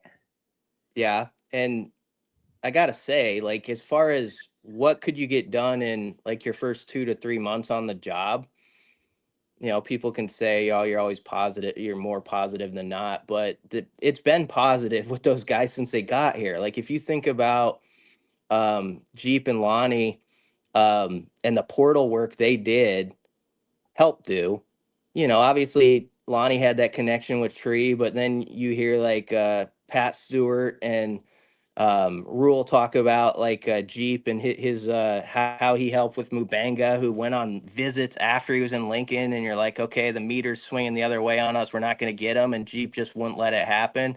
Those guys together, and the relationship that they have, which goes back like 10 years, it sounds like, where they talked in the off season a lot about ball and recruiting and like how you do this and that. They've kind of found a natural fit with those two guys who did not have to catch up to get to know each other. That's already established. And so that would be a good one, because he could give a lot of insights from his angle, and also, like, honestly, from what they're trying to do together as a pair, because he knows Jeep already pretty well. Yeah, I'm probably going to cheat here. I want Corey Brown and Roy Manning. I just want to see the dynamic there on the defensive line and see what that looks like. Yeah, I mean, it's one of the more fascinating groups, and where they take it, and that one makes a lot of sense too. So it's like I said, to your question, it's a good one, because you feel like there's like 4 or 5 answers, and Honestly, there's more than that. A guy could say someone we haven't mentioned and probably convince me that that's not bad either. BC, when we're kind of, we'll get some eyes on spring and in particular, like the spring game. And one of the thoughts about the quarterback race is I think sometimes people think, hey, it's a foregone conclusion. AC wasn't brought here to be a backup. Nebraska quickly pivoted. We don't have real insight into what that discussion was like after the MITCH thing went south in a hurry. I actually believe it's a legit quarterback battle. I'm not worried about who I can convince of that or not. How much do you think we can separate the style of play at quarterback in which the three guys will kind of represent from Coach Holgorsen, or will it be in addition to what we think of Coach Holgorsen? I don't know. That's a good question. I think I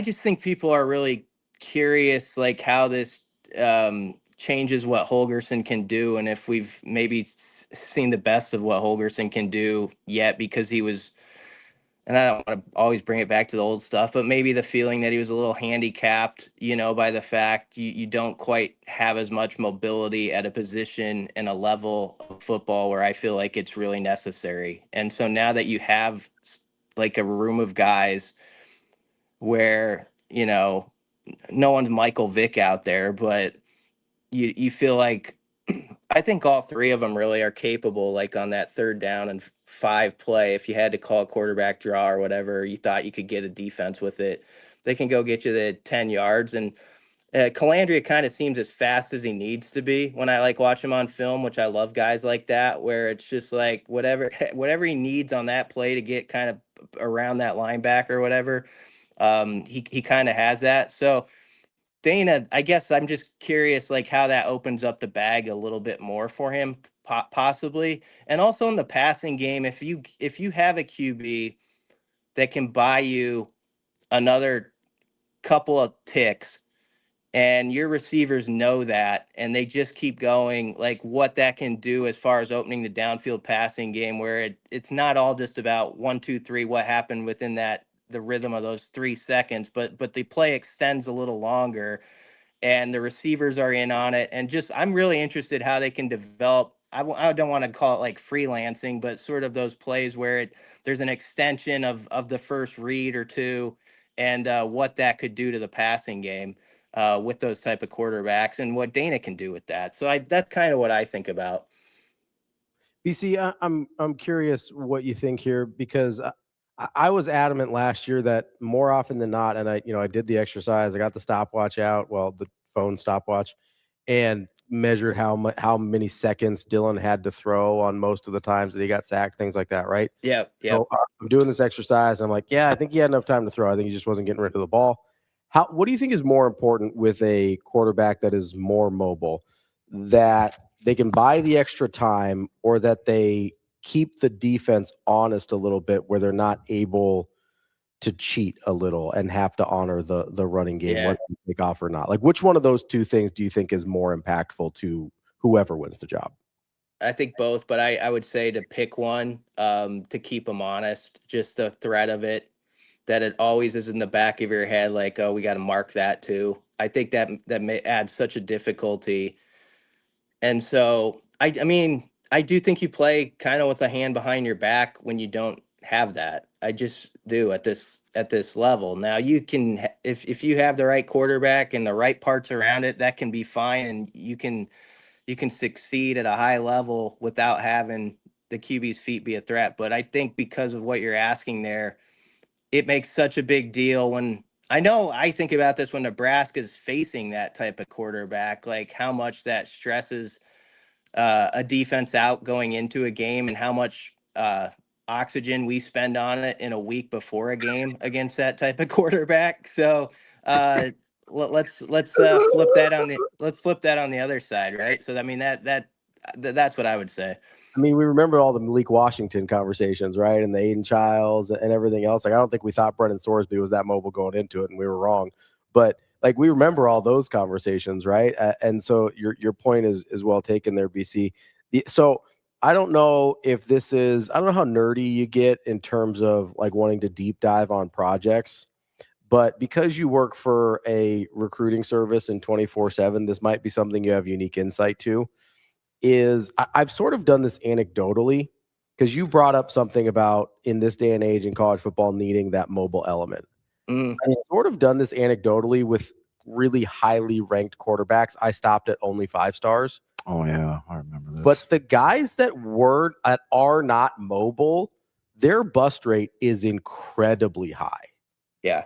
And I don't know if you have data on that or if you feel like doing a little research project or whatever, but like I think that's one of the things that we don't differentiate very much between. We're like, oh, he's a 5-star, but it's like that's a different type of 5-star than some of these other guys that move around, and like your Justin Fields, for instance, who I would still consider a drop back passer, right? Like Justin Fields, I consider a pocket passer, but was still very mobile, you know? And when you don't have that element, man, like there's not that many of them, of just true drop back passers.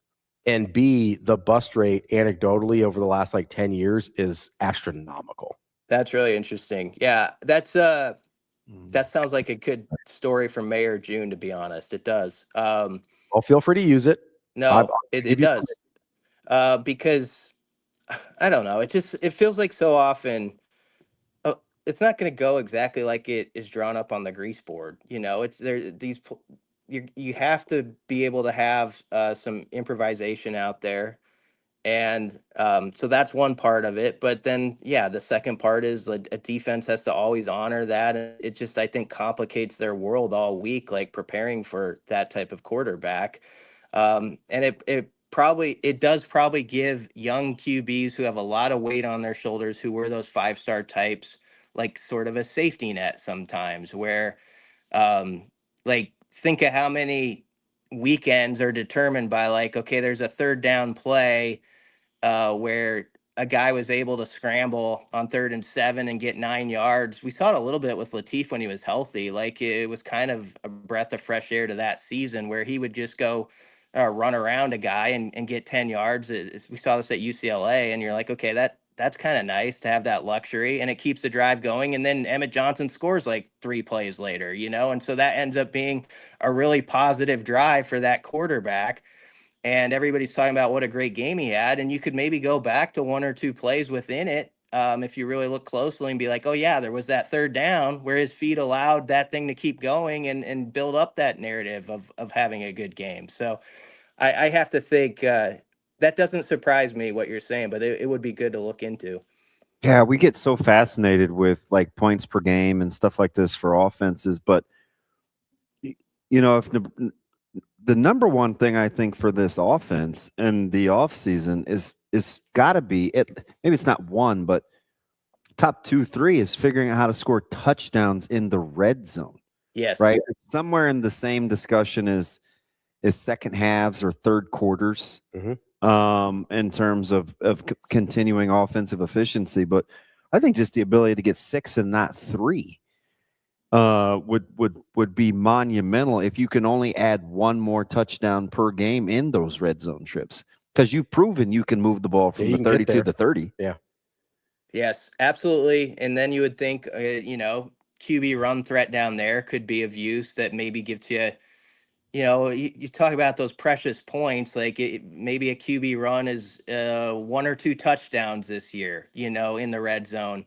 But that 1 or 2 is what puts you over the top in one of those games that you win by 3 instead of losing by 4 type of situation. Some of the stuff Jeep, Wade, and Lonnie, whatever they can come up with as far as like the run game down there. And, you know, I know like at least back in December, Rhule mentioned like some of the counter stuff and things that Jeep did at Georgia Tech, and maybe being able to transfer some of that over here, and also how that could be useful in the red zone. Like all that stuff is searching for the, I guess the phrase Rhule used last week and probably is the phrase of the offseason over there, is searching for edges. And so I imagine this spring there's going to be a lot of that with what you're talking about with the red zone. Like, what are those 2 or 3 edges we can get that maybe we didn't have a season ago down there? Because it could really flip.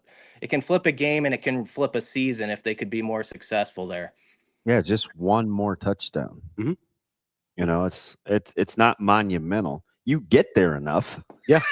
Yeah. You know, it almost kind of became like a running bit. And if they can continue to move it when they get down there, like, I mean, that's the whole key. They figured out a way to take better care of the ball. Mm-hmm. Right? You figured out a way to get penalties down. Like, I mean, you need 6s and not 3s. That's a few more 6s than 3 attempts, or coming up empty, period. Do you have, this is separate, but do you have a guy or two, Damon, that that people haven't been thinking about or talking about kind of as the spring starts that's like really interesting you? Like sort of I don't know. It's just like he hasn't been the main focus of conversation, but people shouldn't sleep on. Yeah. We're gonna get to that at 9. I'll give you 2 that I like. I'll stay on offense. I think Gilmer is a great addition. Kind of flying under the radar, and I'm telling you, and it's not just because I like him, but keep an eye on Ingerson. Okay. I like the tight end room. I know what guys thought about practicing against him last year. And I think he's ready to take the next step. And quietly, Coach Sat has liked him for a long time. Mm-hmm. Sometimes we would have these sidebar conversations, and he'd kind of tell me guys that he thinks are coming, and he's like, "Oh, you know," he's like, "Wait till Ingerson figures it out," or we're just getting started, and he would just say like these little things. And then I told Ravi, remember I told you the story at the bowl game, mm-hmm. where he was lifting at Gorman, and I just looked at his frame, and he's one of those guys that, he's a great hugger, and he's like, DB, and he's just this BC, he is a massive individual. Yeah. Like, just a big, strong, good-looking kid. And he's one of those guys that if he can stay dot, I think interests me with what I think Nebraska wants to do in this run game. Because, if this offensive line is as deep as it looks on paper, it's a big offensive line. If you add Lindemeyer's and Ingerson's and Echternox, I think, Sorensen was the steal of the class. I said that when I don't know. Those are 2 guys that come to mind right away. Yeah. Ingerson spent a lot of time with Lindenmeyer just together too, in the off seasons, I know. And so that's got to be useful. I like the tight end room. Some people have kind of been. I do too. I don't know. There's been some skepticism I've heard of. Like that's one of the least of my worries on this roster. Like, completely agree. But yeah, that's interesting to hear. We're gonna do a top 5. All right, at 9 of guys that will be good testimonies to development. Yeah, sorry, I didn't mean to try to blow up your segment in a half hour, but that's a preview for it. Good tease. I don't use the word love very often, but BC, considering how I feel about you, for you I will. Okay, thank you. You got it. In our awkward morning moment. That's I want to be a good. I want to just be a good hugger like Eric Ingerson. That's what you said. Listen, he and Teddy Prohaska, I don't know if it has to do with their size or leverage, but they are both tremendous hug guys. All right. Thanks for having me, guys. I said that. He's like, hey, I was talking to DB. You guys are boys. Because his parent, they're like my neighbors. So okay. There's a lot going on there. And he used to terrorize Caleb, so it's funny. So I'm cheering for him. BC, we appreciate the time as always. We'll talk to you next week, okay? Yeah, thank you, guys. That's Brian Christopherson, Husker 24/7. Real quick break here. It's going to be one of the fun spring games. I'm telling you, excited. People will eye roll, but they're already out. I already talked about those people, right? They kind of have their narratives. They just kind of want to broach it topically. This will be a fantastic competitive spring. I don't know how good they're going to be, but it's going to be awful competitive. I feel like you can learn things in the spring, and I'm excited to see it. We'll talk to Andy KENDEIGH coming up next from KETV. That's DB. I'm Ravi. Lulla. Hurrdat Sports Live.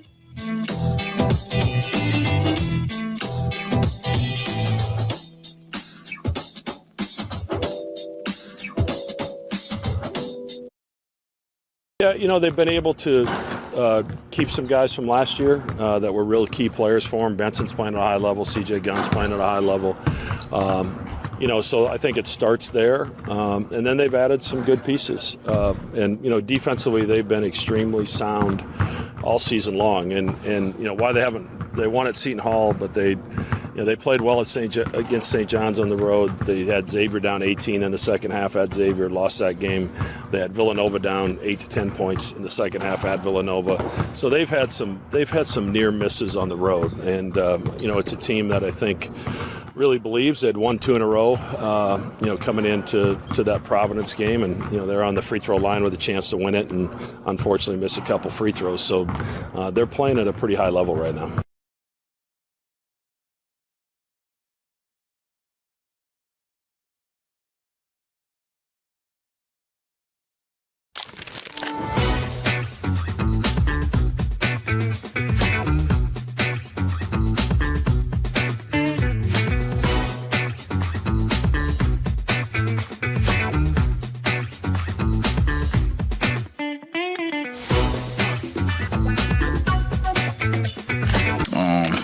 I'd say it factored a lot for sure. When I found out, I talked to Coach Rhule about it, and I found out he was an option, and he was thinking about bringing him on board. I was all hands on. I love Coach Orich. I like his scheme, his idea, his philosophy when it comes to football. So, as soon as I heard he was coming on board, I was all hands on deck with him. I mean, as far as the football aspect, really just leveling up my game. But the biggest difference is just like I said, mentioned just being more of a leader, being more vocal now that those previous leaders have moved on and are going on to do better things. It's now my time to step up and be a voice and a leader on the team.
Like I said, it's been a process. We all have to get acclimated to a new coach and a new way of doing things, but I can honestly say that it's been a smooth transition, and we're looking forward to working with him this spring, this summer, and towards the season. Yeah, I think he's a great guy. I think he's a great player. He's came in with great energy, high energy, and we're still getting to know each other, but it's all been so far so good. It's been good just putting that weight room component with the on the field component, because we all know they go hand in hand. So just working in the weight room and then going out and doing drills is just making us better.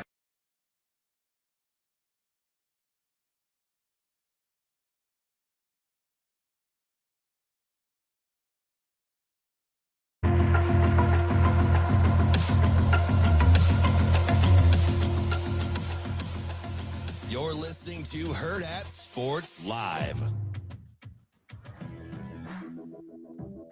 Welcome back, Hurrdat Sports Live. That's DB. I'm Ravi Lulla here at Hurrdat Sports headquarters. We are joined now by Andy KENDEIGH from KETV. AK, what's going on, buddy? Morning, boys. How's it going? How we doing? Doing all right. Doing all right. Busy day today. Busy today. All right. So you got are you just staying in? Is your crew staying in Lincoln, or are you going to go and come back? We are staying in Lincoln. Staying in Lincoln today. So Noon start, noon kick for football, and then six tip for hoops. So where are you going to loiter? Well, that's up to Lauren. You know. Oh, wow. Yeah, she's just usurp power, huh? Yeah. Yeah. So from 2:30 to 5. This is where everybody good with that. All right. No. We have a 4:00 now, DB. Please tune in. I'm sure you do every day. It's a 4:00, 5:00, and so Lauren will be doing something for those shows. They haven't figured out what yet. So you know what's interesting though is did you feel the pressure? Because I felt like all these other competitors were moving up the hour. There was one that started at 3, and then 4 was kind of the thing, and then now everybody's at 4, and I'm like, hey, yeah, you can only watch so much news, you guys. Well, there's only so much news to put in, right? But I'm up with you every weekend, though, too. I know. Just wait until they put in another one. Who knows? Who knows where it's going at this point? But yes, the sports hits though that you do were like, hey, this KETV, this is your, the sports hit, that's just separate. That's you or Lauren from the day before, the day of. That's pretty slick. Oh, that plugs into the morning. People think that we go in at 6 a.m. to do that morning hit. We do not. Here's a pro tip: we tape it after the 10. No, AK, I know you. At no point think you were rolling. Yeah. Well, no. I'm not saying you, DB. I'm just saying some other people around may think. It is interesting though how much news inventory there is in this town. It is, and I think that's just the trend across the country. This is not specific to Omaha because. Syndication, which normally held those spots, which would have been your Oprahs, your Kelly Clarksons of the world, those are getting pricier and pricier, and I think it makes more business sense to just plug in another hour of news.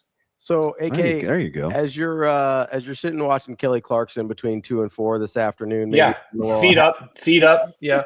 Maybe having a little happy hour. Sure, Mai Tai. While you're waiting for your 4 o'clock news to start. Do you think at any point you might get this sinking feeling of dread about this Maryland game? Because on paper you're just okay, this is Maryland. Ken Pom gives them a 95% chance to win this game.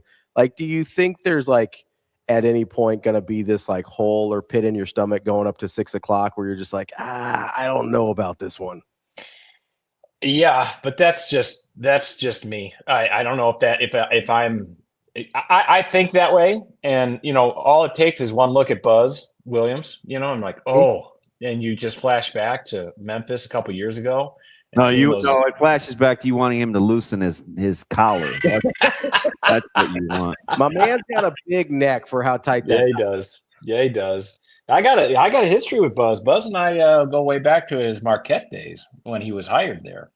So that man, I don't know if he still does, but he was a big time sweet tea drinker. He drank 15 a day. Oh, maybe not 15, but maybe he might have drank as many sweet teas as I drink Diet Cokes a day. Talk about getting a pit in your stomach. My God. AK, I go to lunch kind of weekly with a buddy of mine who can crush Arnold Palmer's. Just looking at him gives me the queasy. I mean, that's impressive because the sweet tea and the Arnold Palmer's, the sugar kind of, I can handle 1 or 2, but man, that's he can. So I'm a big Arnold Palmer guy, but I do unsweet tea and then I do the diet lemonade. So okay, there you go. Ask him the particulars in it. I just know it's 4 for 4 of drinks. Yeah, and he gives us to a lunch, and I'm like, those don't even look good. It's wet though. It helps you with the food. Yeah, me and no my question. Ginger ale. Your ginger ale. Yeah, quotes. All right, AK. So I'm gonna put you on the spot. This is usually what you guys do to me with my segments. Legit quarterback battle or not? No him-hawing around. Legit or not? I'm gonna say not, but that's just my opinion. I disagree. Well, okay. There's got to be a competition. Let's just say that. Okay. there's going to be a competition. But does anybody, just like there was a competition when Dylan came to town, but did anybody think that at the end of the day that Dylan wasn't going to be the starter? Now, I think with this Anthony Calandria, I think they brought him in, and I think that they fully expect him to be the starter. Now, of course, he's got to go win the job, but I would be stunned if he's not behind center on opening day. As you're going through the roster on, as we get through availabilities and we trudge about a month away from the spring game, is there a hole you didn't feel like they filled in the transfer portal or recruiting classes that you're most interested to see? Maybe I'm wrong about that. Ooh, that's a good one. I want to see what the defensive line looks like, and it's a newly it's probably a stock answer, but I just want to see where the new pieces fit in with the returning guys that they have and what the new system looks like. I think that's the unknown with the whatever 4-man front or whatever, and I want to see how that looks like and how that can vary. I just I think that I have no doubts that they tried and they did get pieces in the transfer portal. I just want to see how effective they are, and I'm not sure we're going to get that answer until August, September. You know what I mean? We can only know so much in the spring and in the summer workouts. But I think the defensive line for me is my one question mark. I know people talk about running backs. I'm not as concerned about the running back position as some people are. I think the pieces they have are I think have potential, and I don't get hung up with that. I think they did a nice job with the offensive line, at least on paper with 5 guys that project as 5 quality starters, and then. And I think they did a nice job in the second level, and they added sneaky pieces to the defensive backfield, which I don't think gets as much pub because it's kind of under the radar. But defensive line is where I'd probably circle. AK, when you're looking at kind of the progression of the spring, and we'll hear from Coach Maher today. We've heard from Dana and Coach Rob. What are you looking for progress with so many new faces? Have you just resigned yourself to, man, I just want this to look like crisp football? Like, do you need a little more time to process it? New staff, a lot of new staff, a lot of new faces, younger faces too. Do you know what you want it to look like? I just want it to look clean. I think what you said, clean, crisp football, right? And I think the fact that we're getting a spring game is really beneficial to not only this group as a whole in terms of the team, but I think to the fan base. I think last year's, although I understood the thinking behind it, I don't think it served. I don't think it served the purpose that I think they thought that it would, and I don't think the fan base bought into what that they were trying to achieve there. So I think going back to a spring game really helps all parties. And I do think there's a real, this is what I'm sensing, and maybe you guys probably know more than I do, but from the fan base, I got a big time wait and see sentiment from this fan base lately. I agree. Wait and see. They're not, there's some people who pile on and rip and whatever, and maybe there's the loud vocal minority. But I get the sense the majority of people are just kind of like, you know what? I'm going to hold off and see what this is all about and see what these changes are and see what this team looks like and see if they've upped the size on both sides of the line, if they can own the line of scrimmage, because that's where they really took a turn for the worst down the stretch last year. And I think that's why this is an important year, because you got a fan base kind of lingering at a very, very tumultuous time in college football. And, there's a lot of people who are disenchanted with the whole new model of where this is going and where we are right now and where it's going. And that's why I think that this is a big time year. And people get so hung up, and maybe it's just because it's the time of year, they get so hung up on the money and obviously the lack of transparency doesn't help the cause. But are they spending the most? No, of course not. But they are spending more than they were. So let's see if you can compete at the level that you'd like to with the current monetary limitations that you have as a staff and as a program, and see if you can make a jump. Because other programs have with similar budgets, and I think Nebraska fans are really waiting to see if this is going to happen.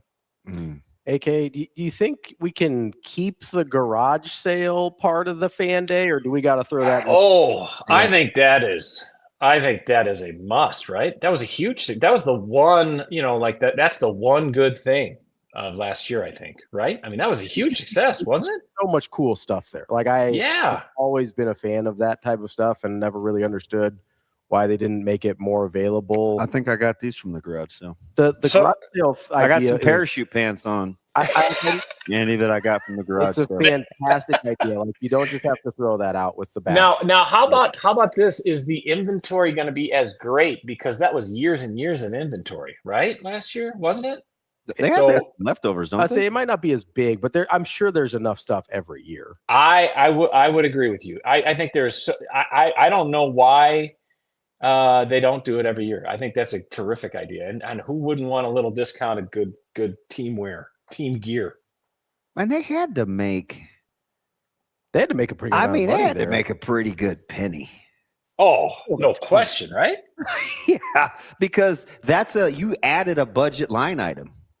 Yeah, you added another revenue stream. Yeah, that didn't exist before. Just out of nowhere. From zero to whatever they made off it. What do you think they made off that last year?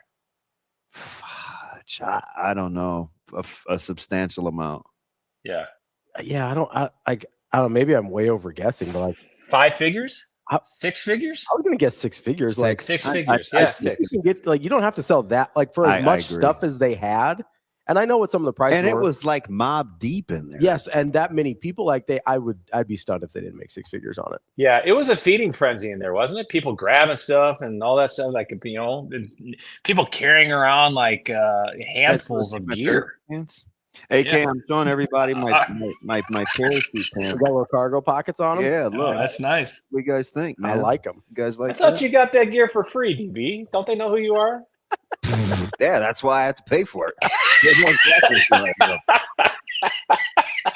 Dude, I'm still calling to get permission to go to practice. Meanwhile, Kyle's just interviewing Rhule. I'm like, I know. I saw that yesterday. Yeah, I saw that. I thought once they put your picture up, you got whatever you wanted. You'd think. It's only become tougher.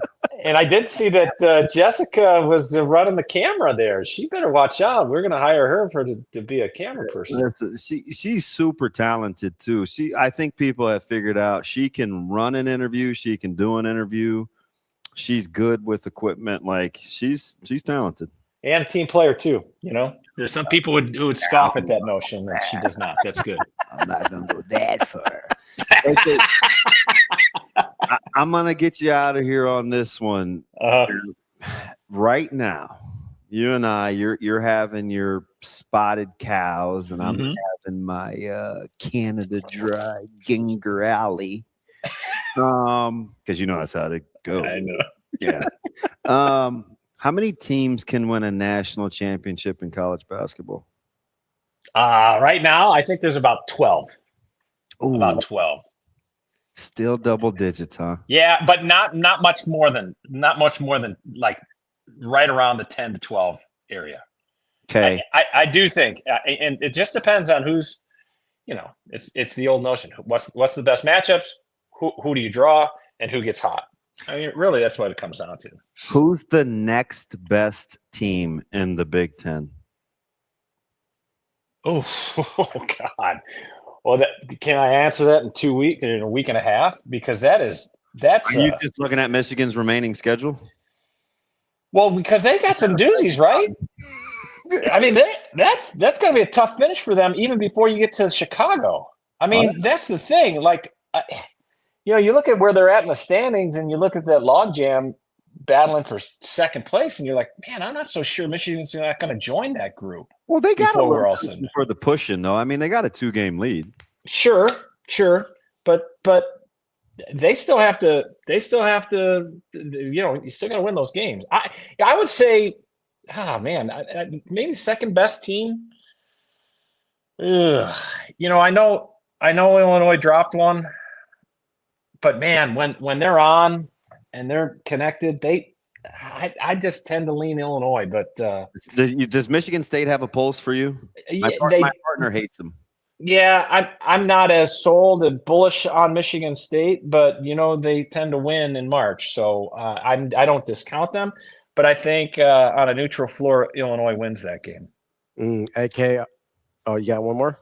No more calls. I just want to see Andy actually ask Mick Cronin some questions in the Andy, I'll be very disappointed if you don't ask Mick Cronin why he's so cordial and cool. I'm not sure the sinkhole you want to drive into, but you do your best, all right? Yeah. I don't know anybody driving into a sinkhole. I think they just collapsed into it, didn't they? Hey, who pays for that? Is that on the city to fix those cars? Gotta be, right? I would think so, but I don't think that. I don't know. The city takes weird liability. Is that on stuff. Majeure? What is the force majeure? I don't know. That wasn't an act of nature right there. That was an act of something. Or construction? Yeah. I don't know. I will say, isn't it amazing though? A 5-foot fall. I thought it was going to be deeper than that. I was like, ooh, we may. Well, that's where I was going. God bless that everybody walked out of there. I mean, crazy to see the video and just imagine this happening in our town. And my wife is like, if that happened to me, I'm never driving again. I was like, oh, okay. Well, I guess you're going to stay home all the time. But yeah. But God, thank goodness everybody was all right there. That was scary stuff. When we first heard the news that come across the scanner, we were like, "What? You're kidding me?" What? What's that? SP get out there this morning. You guys are doing. It's 5, and she's on 63rd and Pacific chilling. I was like, wait a minute, you've been there for about 2 hours. How did you get people clamoring for that live look to see if the hole has grown. Listen, we just need that live sinkhole coverage. You need to have a cam on it at all times. How about the city saying they think it could get worse? Well, I don't know if sinkholes are deer. Do they just have one, or are there multiples coming? No, that's what I want to. Yeah, that's really depends on what kind of water's beneath the street there. Nice. Is that how it goes? Okay. I think Elmwood Creek is right there, so you got some issues, and Yeah, nice pull over there, AK. I'm just telling you, and this is just between me and you, those old greeting cards at Hallmark. I'm really getting jealous of all the love touches with Robin and Big Head Sean, and I don't feel like I've done any hits with you lately. And DB, you are always welcome, my friend. You always will. We got spring football right around the corner, it's the game and practice. Talking about practice. Operation Pouty. AK, you got it invited. Yes, we will definitely do that. Doing full-fledged, youngest of 5, ultra-sensitive baby mode. It's good to see. I like to see Robin getting work, though. Well, Robin is getting reps. We've been working Robin harder than ever. He's been the most we've ever used him for years. And it's hard what you guys do. I know because you'll have me do it, and I was like, wait a minute, there's no lead in and lead out. I have to do this whole thing by myself. That's not easy. Yeah, and keep it to 35 to 45 seconds if you could. That's not easy. Yeah, you know what I mean. Robin, I'm like, okay, I see the reps. I'll say television can be a little tricky. Yeah. Well, Robin has mastered his craft, no doubt. You say, okay, ready, go. And then he lets it rip. He's fantastic. All right, my man. Another good talent find on your part. Yeah, see? Scout. I'm a talent scout. All right. I need you to negotiate all my contracts from here on out. Sounds good to me. As long as you return. As long as you come back to us. That's all I care about. I got you, AK. Andy, we appreciate it as always. We'll talk to you later. Thanks, boys. Have a good one. Let's take a quick break here. Then we will get to DB and I's top 5 off the radar. How about just 5? Okay, just 5 in general. I'm not going to really put them in order. Okay. 5 off the radar Nebraska football players to watch this spring. That's DBM Ravi Lulla. Hurrdat Sports Live.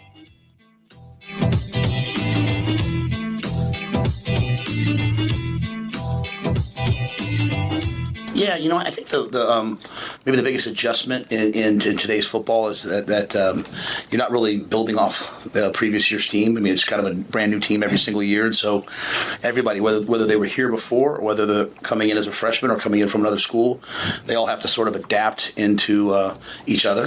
I think from the very first moment that I met Anthony when he got out of the car with his parents on the visit, you could tell that there's something special about him. Right? He's a dynamic player with a great personality, very affable. I mean, at the end of the day, I think you want your quarterback to probably walk a little bit different than everybody else. He has a lot on his shoulders, but be one of the guys. And I think Anthony's done that really, really well.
Yeah, they've been really hectic, really busy, doing a lot of stuff, with my family, trying to hang out with them, be around them.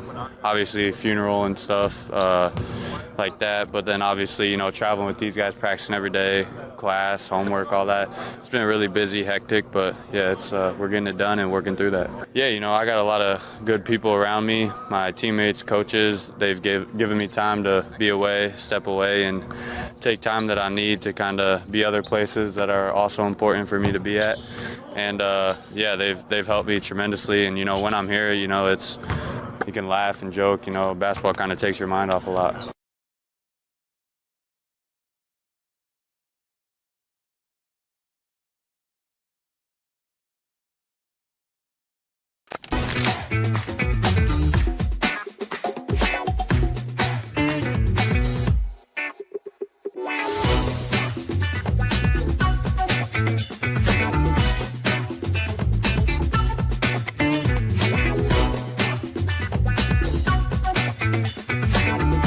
Yeah, they're playing their best basketball this season, and they've won 3 out of 5, and have had some really good wins in that stretch. Beat Iowa, won on the road at Minnesota, and then knocked off Washington in their last one. And it's a team that you can tell they're playing with a lot of confidence, and they play with a lot of energy and swagger. They're tough, they're physical. They got guys that are shooting the ball well right now. Mills has taken his game to a whole different level, averaging over 24 points in the last 4. Coit has 2 40-plus point games this year. Adams is a double figures scorer for them. Washington, we know him from when we played A&M a couple years ago, just really, really tough, aggressive, 6 offensive rebounds in the last game. And, this is a team that's, again, they're playing really well. Saunders is a guy that can really get it going from the outside as well, and they've got good role players. So I've been really impressed with the way that they've been playing in their recent stretch, and we're going to have our hands full tomorrow night.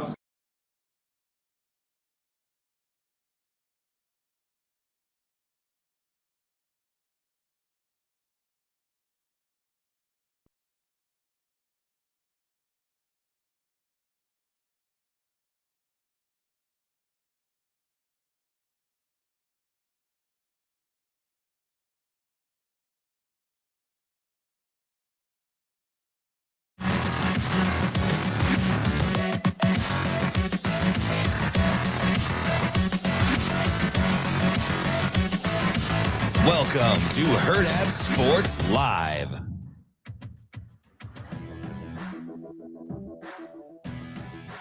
Welcome back, Hurrdat Sports Live, presented by Next Gen Male Medical. That's DBM Ravi Lulla here at Hurrdat Sports Bar and Grill.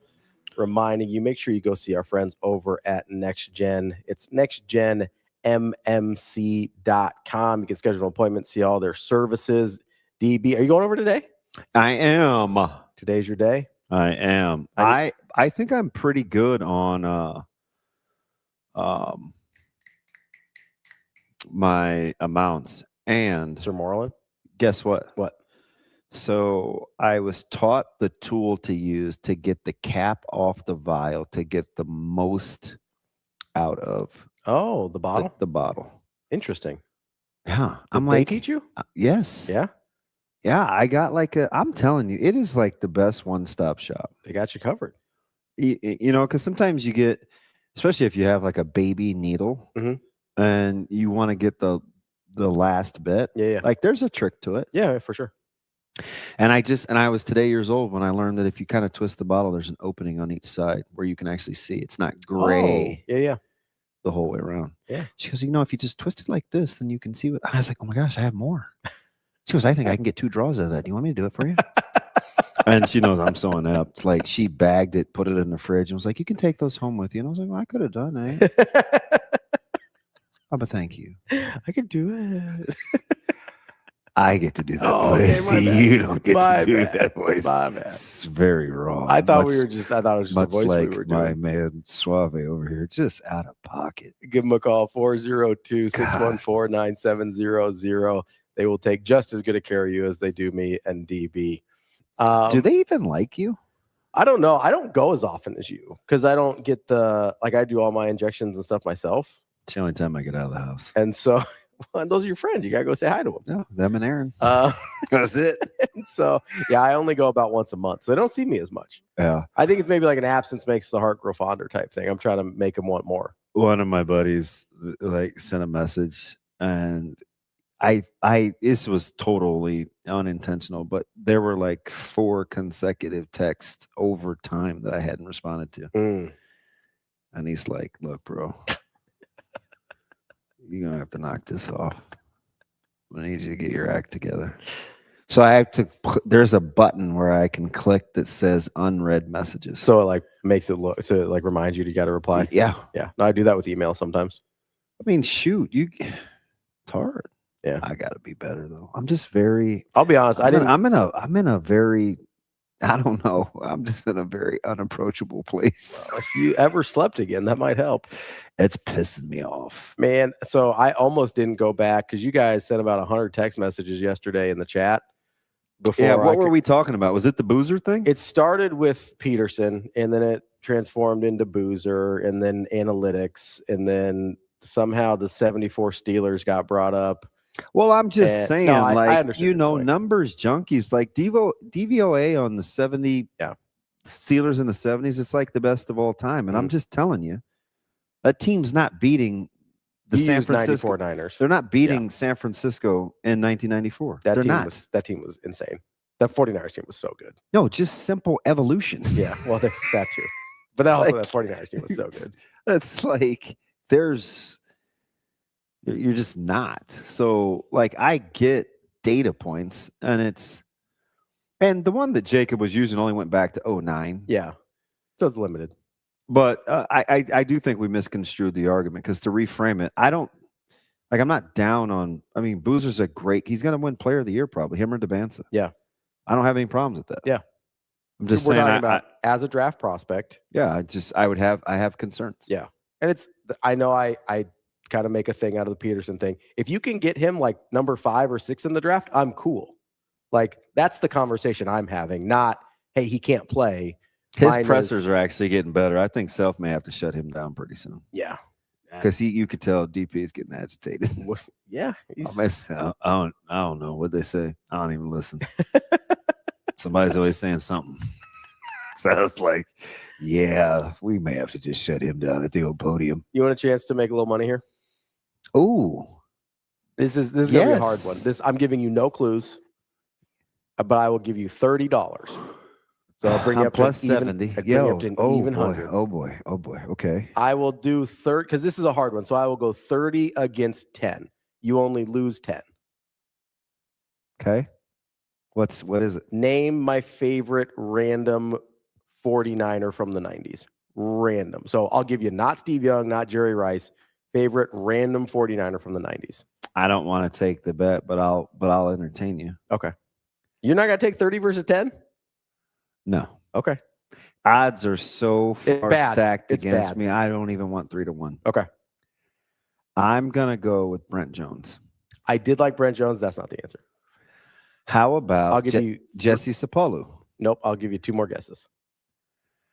Did he ever take a duker in a closed basket? I don't know who that is. Charles Haley. No. He actually did that in the meeting rooms. Yeah. Now you said Charles Haley. I remember that immediately. Right side of the ball, though. It's a defensive player. It's random. Keenan Turner? Merton Hanks. Oh, God. You would like an Iowa guy. I loved Merton Hanks. That's so terrible. That might be the worst thing you've ever said, other than what Rico said during break. Oh, D Sweet got it. How did he know? Dallas is weird. Oh, Dominic got it too. There was a couple guys in the chat that got it. Why would you like Merton Hanks? It's because when he went in the end zone, he did that weird like neck thing. Yeah, like that's I just liked it. That's an Iowa guy. I just want you to know that. I didn't know he was No, an Iowa and I'm guy not even at going to the hate time. because I love Jack Campbell. I didn't know he was an Iowa guy. I'm a huge Cooper DeJean. Like, I love Noah Fant. Like, don't let me. I was like, you like Iowa more than anybody here. That's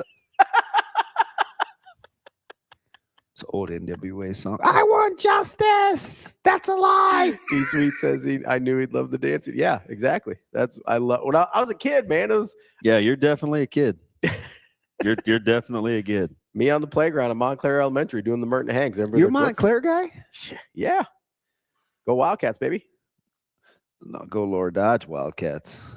MONTCLAAR. We are the best kids way by far. Wildcats, we're the best. And then Morton Junior High. Wildcats over the rest. Kids from down the street. They look 100 miles from head to feet. They got the cheery smiles, that winning way. And when the people see them, they all stop and say, "There go the Panther kids from Morton Junior High." Not scared of Morton. Whatever. Go Montclair. We had ballers. We rolling deep. We had ballers. Wyatt says Burton Hanks has regular chiropractic appointments. I bet. Yeah, probably. Yeah, I mean, Hanks was sweet, but that's just you're doing too much. I love Merton Hanks. That was my guy. I tried to. So I bought because he used to always wear the turtlenecks. I got my no out on all. Ike beat Keena Turner. My out on Ike. Nah. My. Can I give you another random? Yeah. This is 80s. 80s might be a little early for me. Big Fred Dean guy? I don't know Fred Dean. What about Freddie Solomon? I don't know Freddie Solomon. Black shoes, Freddie Solomon. I'm not a big black shoes guy. For like football players, I like the white shoes. Like Billy? I'm more Billy White shoes guy. It's awful. You know what? The black shoes remind me of. This is not a good 4-minute stretch for you. The black shoes remind me of Penn State. I'm not doing that. Okay. Can leave Joe Pa out there. I'm gonna have to go ahead and turn the old back to you. I was a big Merton Hanks guy. Although I may have accepted Dana Stubblefield. Oh, bad guy. Really? Oh yeah, he got arrested, didn't he? Dude, he's like in prison. Dude. I also really liked Bryant Young. I was a big Bryant Young guy. Dude, Reed. I don't remember what he did. I knew he got arrested. Quick Google search. Yeah, bad dude. Yeah. Just kidding. I take back Dana Stubblefield. It's a big dude, right? Yeah, big guy. Elderly people. Oh, come on, man. Disabled. What are we doing? Out. Did the Kellen Winslow Jr.? Not to that degree, but bad guy. Get out of here. Stick with Bryant Young then. He said, "Get out of here." We'll do Bryant Young and Junior Bryant. We'll take those two. Huge Junior Bryant guy. Gold Creighton Prep kid. Omaha guy. Huge Junior Bryant guy. Yeah. Keep it local, yokel. All right, let's get to our 5 spring football players we're looking at below the radar.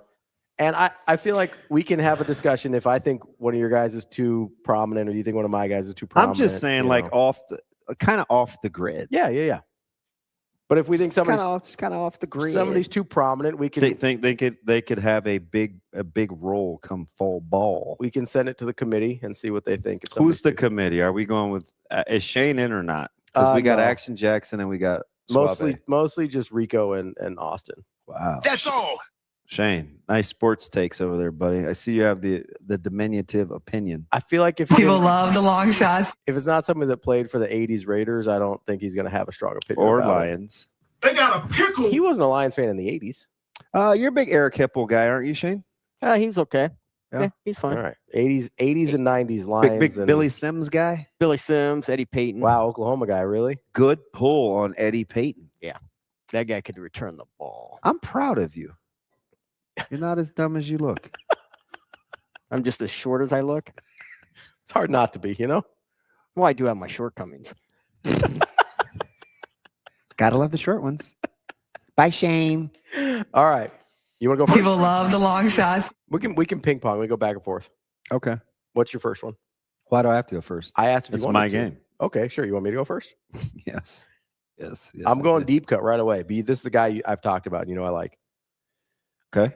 I would like to. I'd like to see a little bit. Are these guys you're hoping are good? Because you do have a little bit of that in you. I do. No, so that is, and that's actually a good place to start. Thank you. Because when I'm doing evals, okay, basketball, football, whatever, I will almost never miss a guy that can play that I think can't.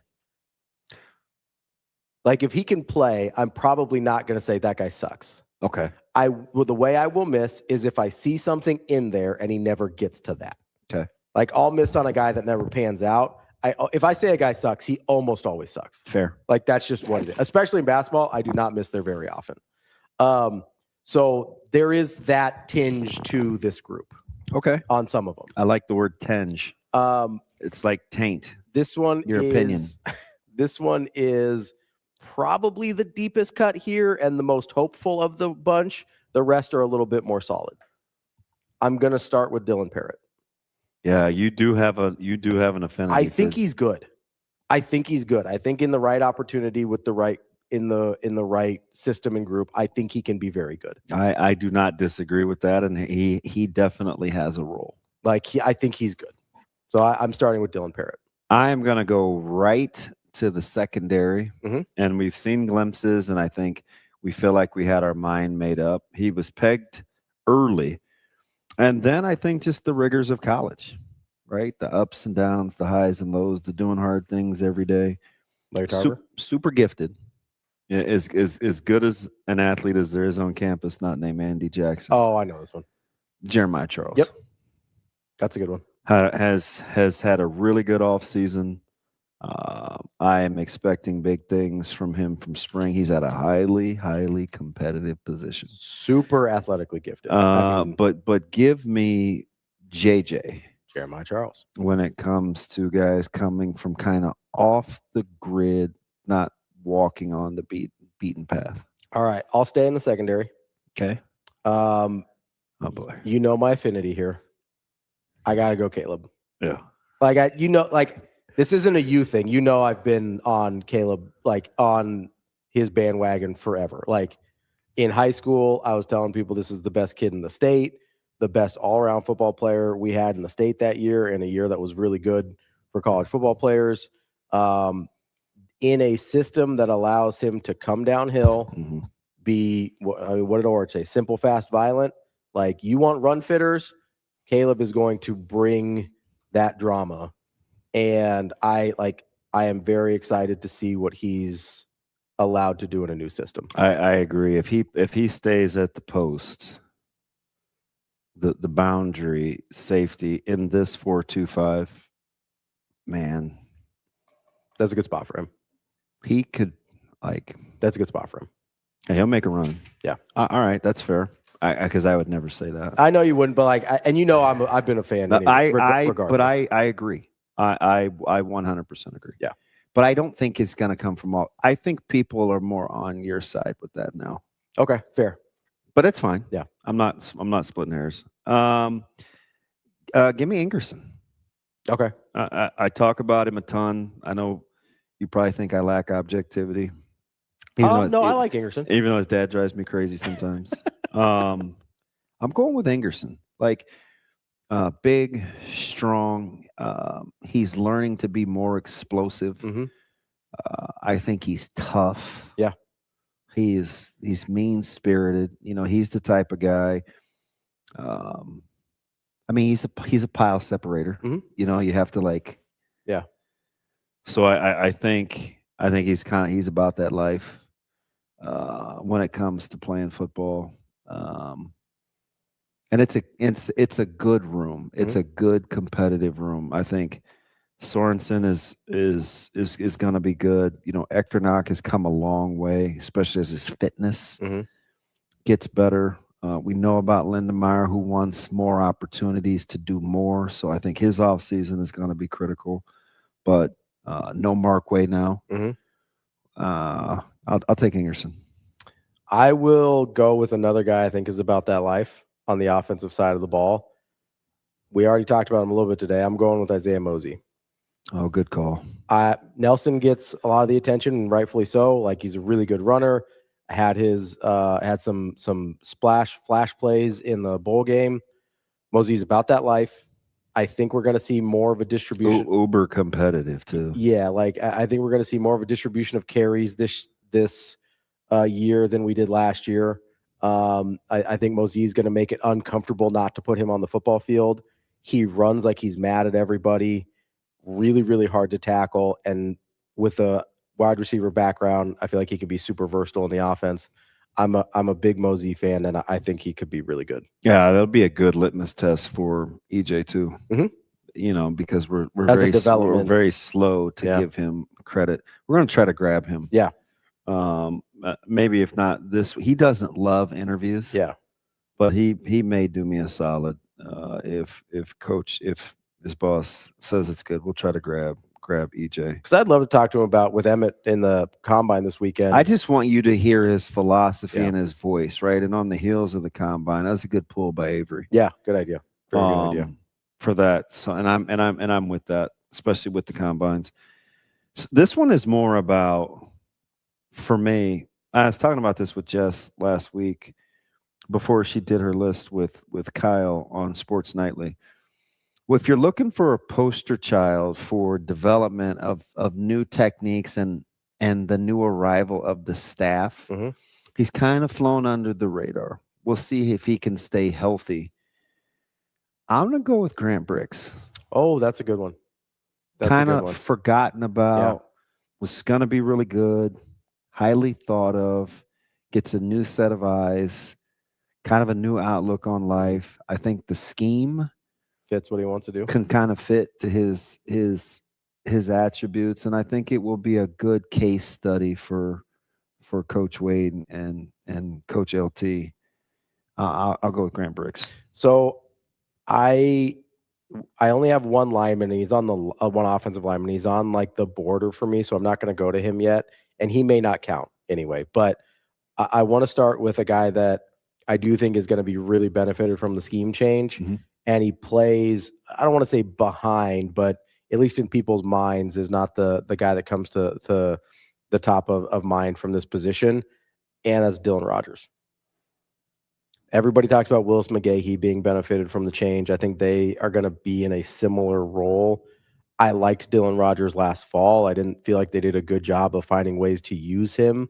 I think he's talented, and with the possibly playing on kind of like an open end defensive end, with the 6'I or 7 that you talk about, I think he could be really good there. I think he's got some natural instincts rushing the passer.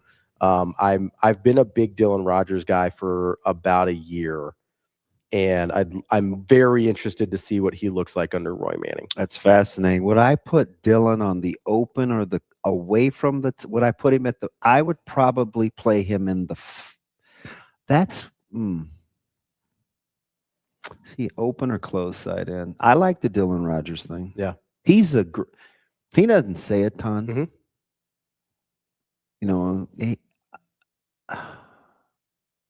I like that. I'm a big Dylan Rogers guy. That's one of the guys I asked you about last year. I like him. So kind of off the beaten path, because I think we feel like we know a lot about the room, and I already told you I like Gilmer coming in, who's I think better than I think we might assume. I'm gonna set him to the side. If you're looking at for development and what this coaching staff likes to do, I'm going with Jeremiah Jones. Oh, that's a good one. Physically freaky. Murray, Kentucky's finest. I lack a little objectivity because he's always with kind of the crew. He's been to Omaha. He's, he came to Westside to watch us. Big kid. Big. Did you see him? Like he's a he's a super kid. Good kid. Does not look like a wide receiver. I think he likes to learn. Yeah. Every time I see him, like he's continuing to mature. I'm gonna go with Jeremiah Jones. So my last one, I like that one. Jeremiah Jones is super interesting to me. I don't know what to expect from him at all, but he's super interesting to me. I'm going to go with another guy at that position. I don't know how much we're going to see him from spring, but I think by the fall, and he got mentioned by Dana Holgerson, and I've been a big fan of this guy for a while, since the staff came in, basically. Oh. Janarin Bonner. Yeah.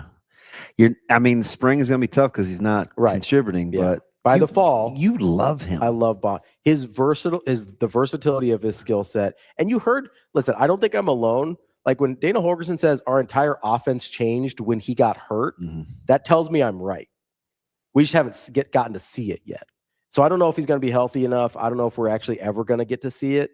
But that's the guy. I mean, he's the definition of below the radar. Like nobody, especially in that wide receiver room / tight end ish, nobody's talking about Bonner. But obviously, Dana Holgerson's not out here giving flowers just for funsies. If he says the entire offense changed when Wood got hurt, which I think was the quote, I have to tend to agree with him. I wouldn't have even gone as far as that. I just think he's a very versatile, interesting piece where if you're a defense, this is part of the reason I like Mosey, right? If you're a defense, you'd like Mosey as a person. Yes, I do. But I also do like the football. You would like to hang around him as a person. So when you put one of those guys on the field, whether it's Bonner, whether it's Mosey, it's one of the things I like about Lindemeyer. You don't know what the offense is going to do. That's been one of my bigger issues with Carter Nelson through the early parts of his career is you have an idea of what the offense is going to do when he gets on the field. I like guys that you can put out there and you go, okay, I don't know if they're going to hand Bonner the ball or pass it to Mosey or vice versa, or I have no idea what's happening when those two guys are on the field, and that makes life hard for defenses. I like that. I was yesterday and the day before when I first thought of this, I was gonna go with Ochoa. Right, big Ochoa fan. I think he's gonna benefit again. Open close side, playing the natural end type. But I'll give you one that I think can help validate my guy. Okay. I'm Team Barthel. Yeah. I told you he could have coached our room. I think he's fantastic in terms of guys getting better. EJ just didn't drop out of the sky. There was some teaching there. I'm watching Mackay, and he's just pass pro, and it's better. And I'm watching Mosey, who's never played running back before. I'm going with Jamal Rhule, though. Oh, okay. Not highly regarded. No, he wasn't a big. And we don't get to go back and say, oh yeah, he was kind of flying under the radar. He's a quiet commit, early commit, super humble. We talked to him. I hopped on his bus a couple of times at the bowl game just to, I'm a closet stalker, so I was just trying to get a feel for his personality. Yeah. He interests me a ton as a runner. I think people they don't have his frame pegged at all. He's very muscular. Yeah. I've not heard people huge, call him, he's compact. And I like his running style. And I think he has the temperament to handle tough coaching. And he's kind of on the receiving end of some criticisms of Coach Holgerson's answer about the portal and roster limits, which, by the way, we'll talk to Mitch here coming up because I know we got to get to him. But I'm going with Jamal Rhule. So you just said one thing there that made me make this comparison. So tell me if I'm right or wrong. Like, is there a little Tay in there? No, he doesn't have his. Because you said compact body type, and I was like, okay, he doesn't maybe. have the Like elusiveness. Okay. Like Tay-Tay's, when he's right, he's top 5 players in the state. Oh yeah, I mean, I don't think that's a question. Like, the different running style. I do like his balance, but he's not near as explosive in small spaces. Is Tay-Tay. Tay-Tay's balance is elite. Okay. It is amongst the best that I've ever seen of any running back at any level. Mm-hmm. He's got an elite level balance. Yeah. But give me Jamal Rhule. Jamal Rhule is an interesting one. I think that would go because not only do you get the development, but you get the recruiting eval on that as well. Yeah. To kind of validate Coach Barthel. So good exercise there. That is a little 2-in-1. Yeah. At some point, we're going to have to send flowers. Oh, maybe. You don't have to buy me flowers. You big Miley guy? No. Okay.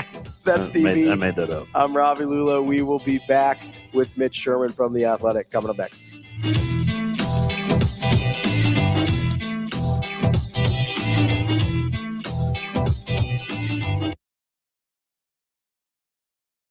Yeah, they've been able to keep some guys from last year that were real key players for them. Benson's playing at a high level. CJ Gunn's playing at a high level.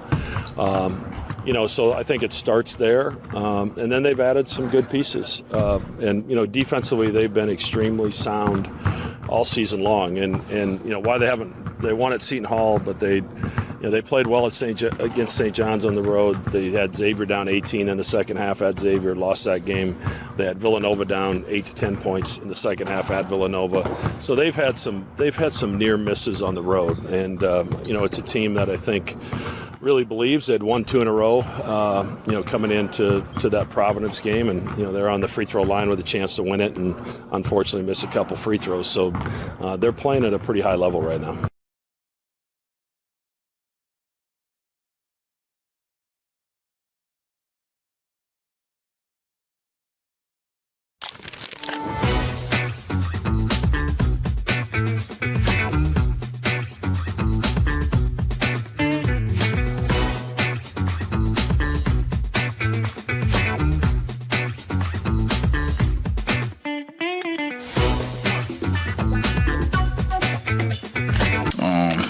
I'd say it factored a lot for sure. When I found out, I talked to Coach Rhule about it, and I found out he was an option, and he was thinking about bringing him on board. Like, I was all hands on. I love Coach Orich. I like, his scheme, his idea, his philosophy when it comes to football. So, as soon as I heard he was coming on board, like, I was all hands on deck with him.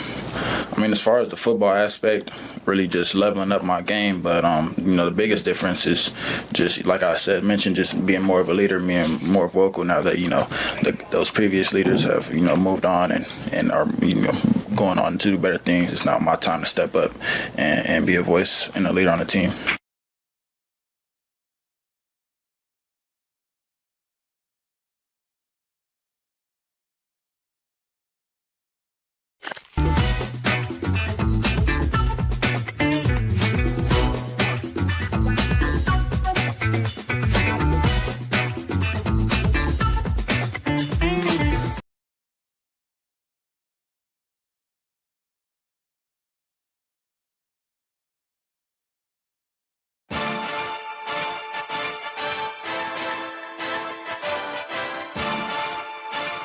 Welcome to Hurrdat Sports Live.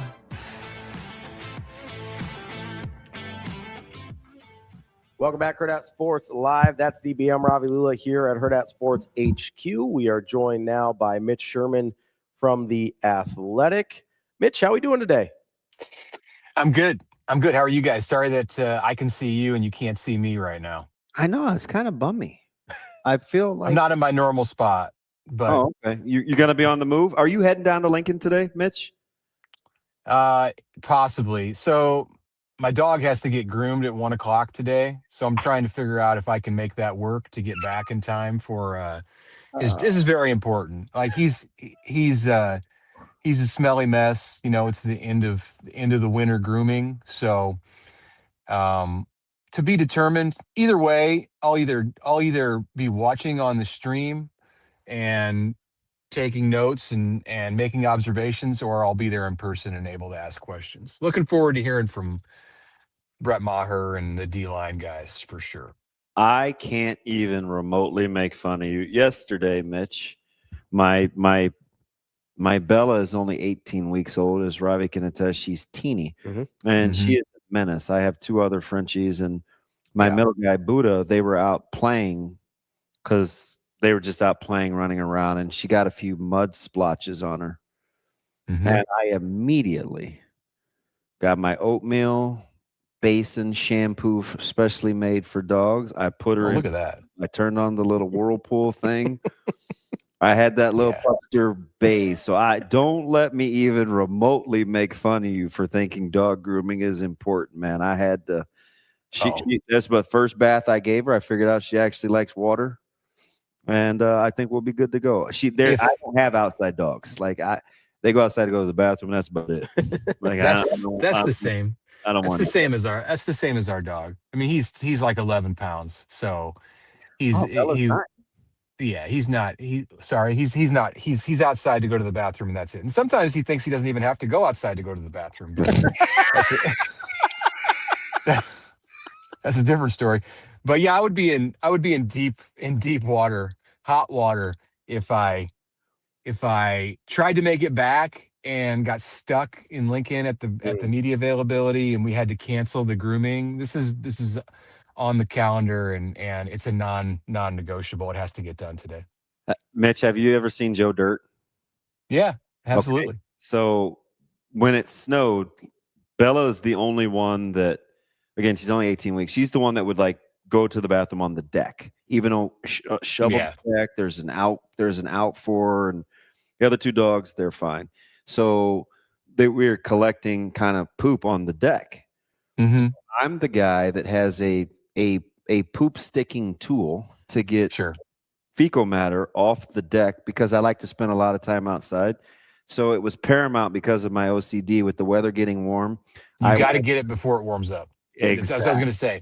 You get it. You get it. I want a very poop-free, hygiene-friendly deck for today when I get kicked out of my house and I have to stay outside all the time. I do not want any remnants. So listen, you could tell me anything about dogs and I'm all in.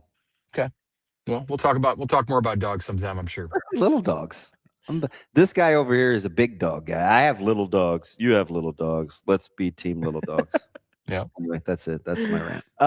So Mitch, I know we got press availability today. I want to go back to last week though, because I thought we got an interesting answer out of Dana Holgorsen on sort of the process of the running backs room. And then I know on your podcast on the Locked On Nebraska, you had some thoughts on that as well. So when you're listening to Dana Holgorsen answer the question about the running back room, about the decision making, like what's going through your head and kind of what ended up being your reaction for people that didn't hear the pod?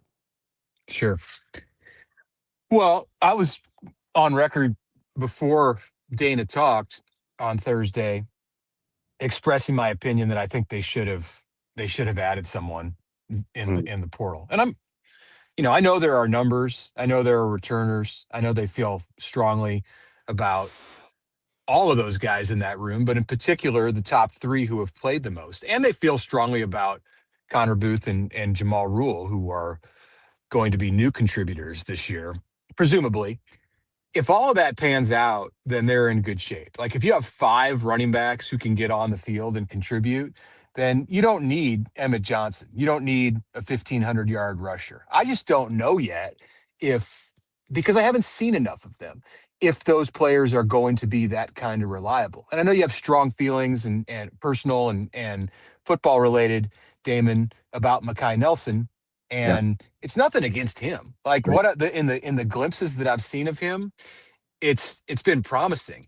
I just don't know what that's going to look like held up over a 13-game season. So I think based on where Nebraska's at as a program and how important that piece is to the offense and how important that piece is to keeping the quarterback healthy, that they should have explored, and maybe they explored options more than they're letting us know. But I think that they should look. There weren't like just a a vast number of running backs out there to go get. And it's not as easy as just saying, hey, we want a guy. All right, we got a guy. Like, it costs money. I get it.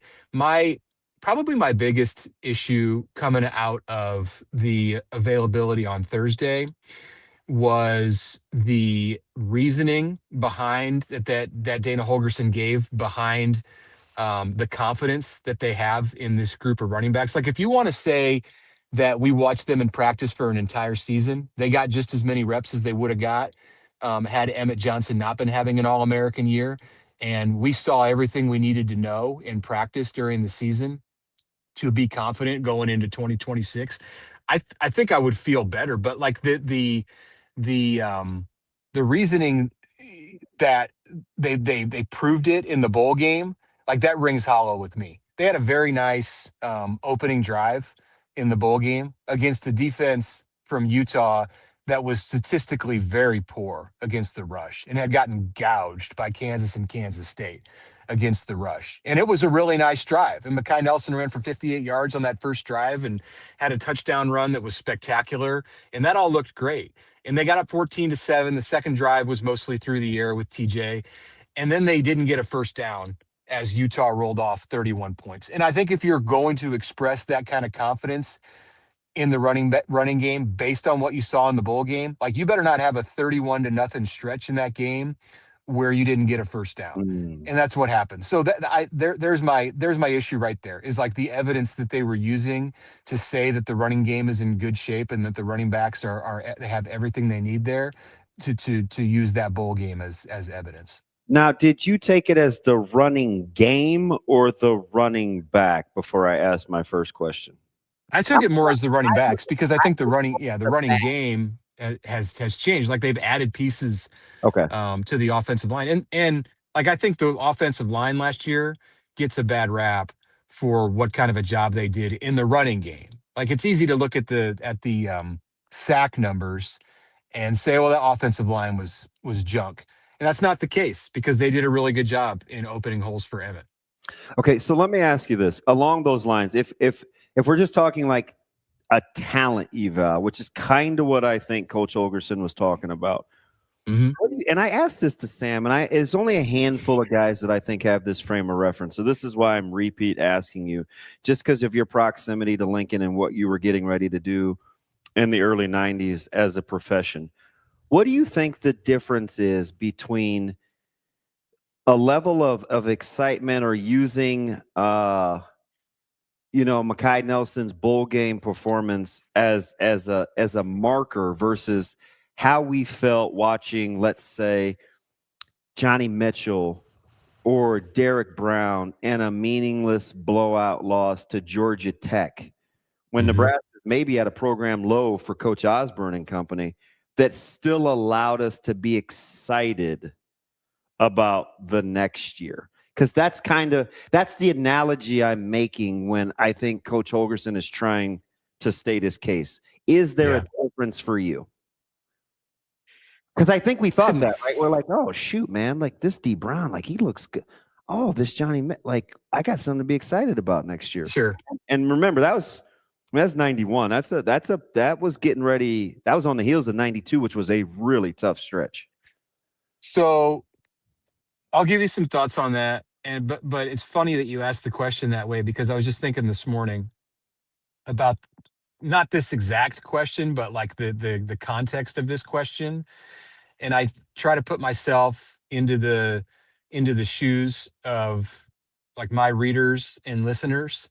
Okay. And I wonder what it would have been like for me if I was, say, 30 years old when during the 90s, and I was a consumer of Nebraska football content, and people like us had come out in these conversations and talked about the early 60s. Like the early 60s during the 90s, seemed incredibly irrelevant. And I realize that the 90s are more relevant now because it was the pinnacle and it was the height of Nebraska football. And it's a reference point for like the mountaintop of what Nebraska is. But I say that because like the same amount of time has passed between the 60s and the 90s as has passed now between the 90s and in the middle of the 2020s. And yeah, I mean, you can still draw comparisons and say the duration of the time period as it relates to the question is kind of irrelevant, though. I understand, but that's I preface kind of it like an addition to or a caveat that it doesn't really doesn't have a ton to do with the relative. I know. Okay. I preface it because I was just thinking about that today. Like, I got you. Man, we talk about that a lot, and we bring up the 90s, and like it's natural when you and me have a conversation. Like you played then, I was getting my feet wet as a reporter then. Like it's only natural for us to think about that. But I'm a little bit hesitant because of the amount of time has passed, because of how much is different in the game today. All that said, I'll answer your question. I could have said, could we be excited about good players on a bad team during the year? Yeah, and that could be 2015 just as easily. But there's a good example that you bring up with Derek Brown or Johnny Mitchell. So I get that. Yeah, it's a good point, and I think we probably were excited at that time about those young players in the program and like the flashes that they showed in bowl games.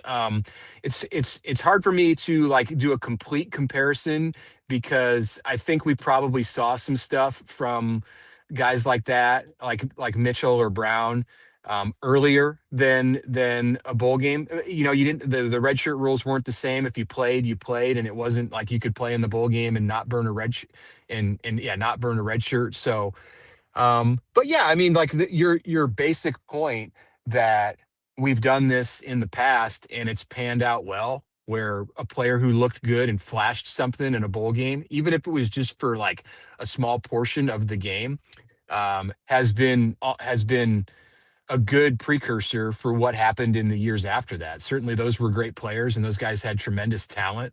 And I don't know that there was ever a whole lot of question about the talent that those guys had when they got to the program. But yeah, I mean, it's a good analogy it's at least like food for thought on the analogy to draw to like what you saw from Mekhi Nelson and Isaiah Mosey in the bowl game and Quentin Ives a year ago. Like Quentin Ives had a decent bowl game in New York. And then he did get a few opportunities as a short yardage back against Utah. And yeah, despite the score being 44-22 and Nebraska really getting blown out in that game beyond what the score says, he did his job in those spots. Mitch, as we look at the availability coming up today, and I understand that you might not be there, but what are some of the things that you're kind of interested to hear from Brett Maher specifically? Obviously, that special team spot has been a pretty, I guess, polarizing one in the offseason. Yeah. Yeah, I want to hear about his excitement for digging in on the entirety of special teams and where he where he's kind of developed that passion for it. I mean, he played for half of the NFL teams. It seems like I think he played for 9 NFL organizations, for 3 in the CFL. So he's been around. Plus Bill Bush in his 2 years at Nebraska was the special teams coordinator. So he's been around a ton of just by the number aspect of it. He's been around a lot of special teams coaches and a lot, I'm sure a lot of different philosophies. So I wonder like we didn't have to worry about it with Brett Maher in the past. Like he was in the past couple of years at Nebraska, he's just been there to mentor the kickers and to help the kickers. I think, with the mental part of it as much as the physically, like everything you're doing with your steps and your leg. And they've gotten results there, but now this role is greatly expanded because he's got to do a lot as a special teams coordinator. And I know he has Nick Humphrey to lean on as well and to kind of to teach somewhat. Yeah, I'm just curious about his like special teams philosophy in general, where he picked that up and how comfortable he is in coaching like punt coverage in in comparison to like field goal mechanics.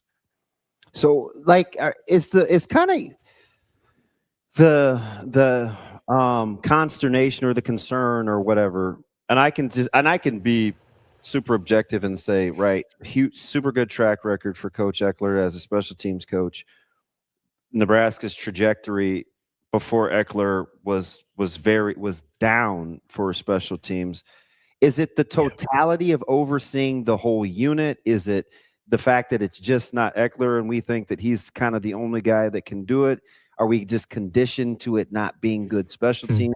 If it's anybody other than Eckler, is it all of the above? Because we're super down on this portion of Nebraska's three-prong approach. I'm just where do you think the catalyst is? I think at the very beginning of the situation, when it was clear based on what Matt Rhule was saying that it wasn't going to work out with Mike Eckler. Like initially when you heard that he was interested in the SC job, I think there was some thought among the fans like, oh, maybe they can get together on the same page and like work this out and he won't leave. And then when Rhule talked about it, it was like, oh, yeah, this is not going to work out. Like they tried to get him in the season, in the middle of the season. And like, I think it's past the point of no return.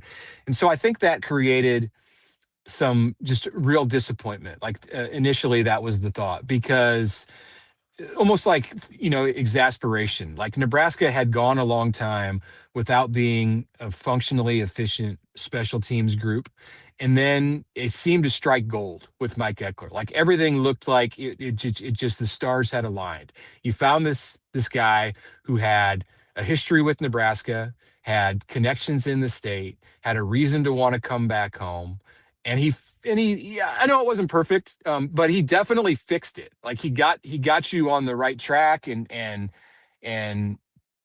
he fixed he fixed your problems for the most part. And then after 1 year, it's just like that's over. Where you're you're just gonna go back to the old way of doing it. So I think that's why people are down, because you just hoped that it would be something that could last for several years, and it wasn't going to have to be something.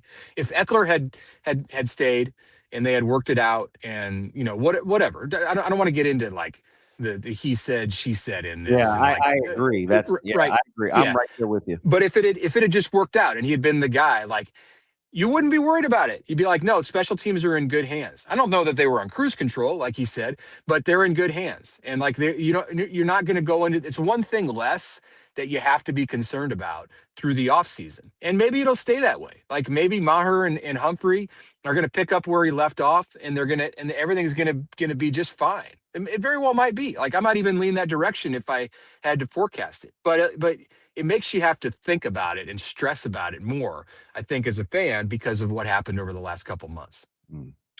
Stress level higher on thinking about special teams or about thinking about the other group we'll hear from the day, the defensive line? Probably the defensive line. Like I'm ready to be okay with the special teams. Like I'm ready to hear from Maher and knowing that he's got somebody with him. Like I don't think that Nebraska as a program has like shoved it under the rug. I don't think that they've de-emphasized special teams. And if I thought that would make it a real concern. If I thought that they like tried to take the cheap route on replacing Eckler, like clearly he was going to get paid a lot of money if he had come back, and what Maher's not making that, and Humphrey's like together they're not making that. If I thought that was an indication of the commitment level that Nebraska had to special teams, then I would answer this question and say my concern's more about special teams, because we've seen how important it can be. My concern's probably more about defensive line, because it needs to improve. And I don't know if Nebraska did enough. Maybe they did. I don't know yet if Nebraska did enough in the offseason with the additions, and then just like the growth that you're going to see within the program to make it be to lead to a big enough improvement so that it's not an issue in 2026. We'll see. We'll find out. And we're not going to know until the season. I don't think there's a whole lot that I can hear today from Corey Brown and Roy Manning that make me, and from Rob Orich, and we'll hear from Riley Van Poppel. I'm sure we'll hear from the transfers, and you'll hear about Tyson Terry and Malcolm Simpson and how these guys are ready to break out after redshirt seasons. I don't know that I can be convinced that that's enough until I see it in action in a game. All right, I'm going to get you more football. No, I'm good. Yeah. Just for fun, you got all sorts of new like kind of ideas and sets of eyes with your Royals. I'm all in on spring training baseball. I'm serious, Mitch, because I think Royals have a top. I mean, that lineup potentially is top half of the league. You know, you got Isbell, Collins, Jensen, India, could be good. Pasquantino, Witt, and Garcia. So as long as you guys Cags, don't forget about Cags. Hit, stay in the strike zone. Are you excited about your offense? You've messed with the fences at Kaufman. Like you got to be kind of excited, don't you? Yeah, they're going to hit more home runs this year than they ever have. It's not a bad lineup if you hit strikes. Yeah, they're going to hit more home runs. They're going to give up more home runs too, with the fences being in. And I don't know if the Royals want to go all in on that style of baseball or not. Like they've made that decision. It's a little bit scary because when the Royals have been good and when anytime they've made the playoffs, well, maybe not every. The 14 and 15 teams could hit the ball. But did they win with home runs or did they still win with defense and speed? Yeah, it's the latter. But baseball today has changed, and you have Bobby Witt Jr. as the centerpiece of your organization, and like he needs to hit home runs. You need to give him the chance to make the biggest impact that he can. And you're building around Vinny and Cags, and Salvi's got a year or so left, and like he hits home runs. So go with your strength. Like I'm okay with it. I like what they've done. I think they do have a good offense. I hope the pitching staff can stay healthy because that really was the bugaboo last year. That and the fact that they just weren't getting offense from their outfield spots. And I think they've addressed that in the best way that the Royals could. So I'm excited. And I think that the division is not as there's not Detroit last year, Cleveland when they were playing well last year, they were really good. And I don't know that those teams have improved as much as Kansas City. There you go. That's Mitch Sherman from The Athletic. Mitch, appreciate the time as always. We will talk to you next week. Thanks, Mitch. Thanks, guys. Yeah, thank you. That is Mitch Sherman from The Athletic. Dog grooming talk does not bother me. Team Mitch on that one. Well, listen, we're team dogs here. Do you have stinky dogs? No. The two are short hair. The two are short haired, so they don't get too stinky and they're easy to bathe. Roggy's a little bit more long hair, so we got to deal with him a little bit. But we try and keep. Mine aren't outside dogs either. Like they go outside the bathroom. Like they're prima donnas. Like they're not trying to mess around. Shadow likes to lay in the sun sometimes in the summer, but he's not like getting. Is that the black one? There's two that are almost the bigger identical. One. It's not. No, Doug is the biggest one. Doug's the one that Bella was chasing around the house. She weird wants to run the house. I get it. Yeah, no. Shadow. What are you going to say? What are you going to say about Mitch? I'm sorry, I didn't mean it. Oh no, I was just thought with Nebraska football. I've been into I'm excited about the Red Sox. I've been into spring training baseball. I'm hoping to have a nice year. Yeah, one team. This is totally out the beaten path because I want to get back to something Mitch said real quick. One team that I want to be good. Who's that? And this doesn't have anything to do with Bruns. A's. Yep. Why? You were kind of on them last year a little bit. You were I know. I think that's a good memory. You're like they're a little better than people think. I like their lineup. Yeah. That's what I kept saying. Yeah. That's a very good memory because that was a random. Yeah, this is a random thought that I had. But yeah, I want the A's to be good. I can, there's a part of me that wants them to fail because I feel like they were like the way they handled the Oakland Vegas thing was pretty crappy. Yeah. So there's a part of me that does not want to see them rewarded there. But getting rid of your closer probably didn't help either. Yeah. Well, type 1 diabetic Mason Miller. We love Mason. Yeah. Come on down, Justin Sterner. Throws about 100 million miles an hour. So the interesting thing, because I keep going back to Coach Holgerson's answer to the running back room. Yeah. And then the questions that followed was he said, well, is that the fans or is that coming from you guys? Yeah. That was an interesting stance to take early, which let me know they're just kind of overhearing it. So there's gonna yeah. Sorry, go ahead. No. So I think there's this thing where they're come heck or high water, they're gonna make this thing work. Now we'll see if it's, if you're cutting off your nose to spite your face, but come heck or high water, that they're gonna make that running back room work. So I sort of took that in two different ways. Number one, I've sort of taken this whole tone of the offseason with the coaches as, hey, we have tried, and right, wrong, or indifferent, this is just the vibe that I get. I think when you come to Nebraska, there is a really big temptation to, and I don't mean this as a bad thing necessarily, there's a huge temptation to pander a little bit to the fan base and the tradition and how things have been done. Okay. Right? Like even with Coach Rhule, who I think is a very much like stick to your guns type of guy. Like I remember one press conference when he first came out and he's like, we're going to be using fullbacks and stuff like that. I was like, that's a very Nebraskans love a fullback. So I think it's really hard to come into this place. You call it Disneyland sometimes, right?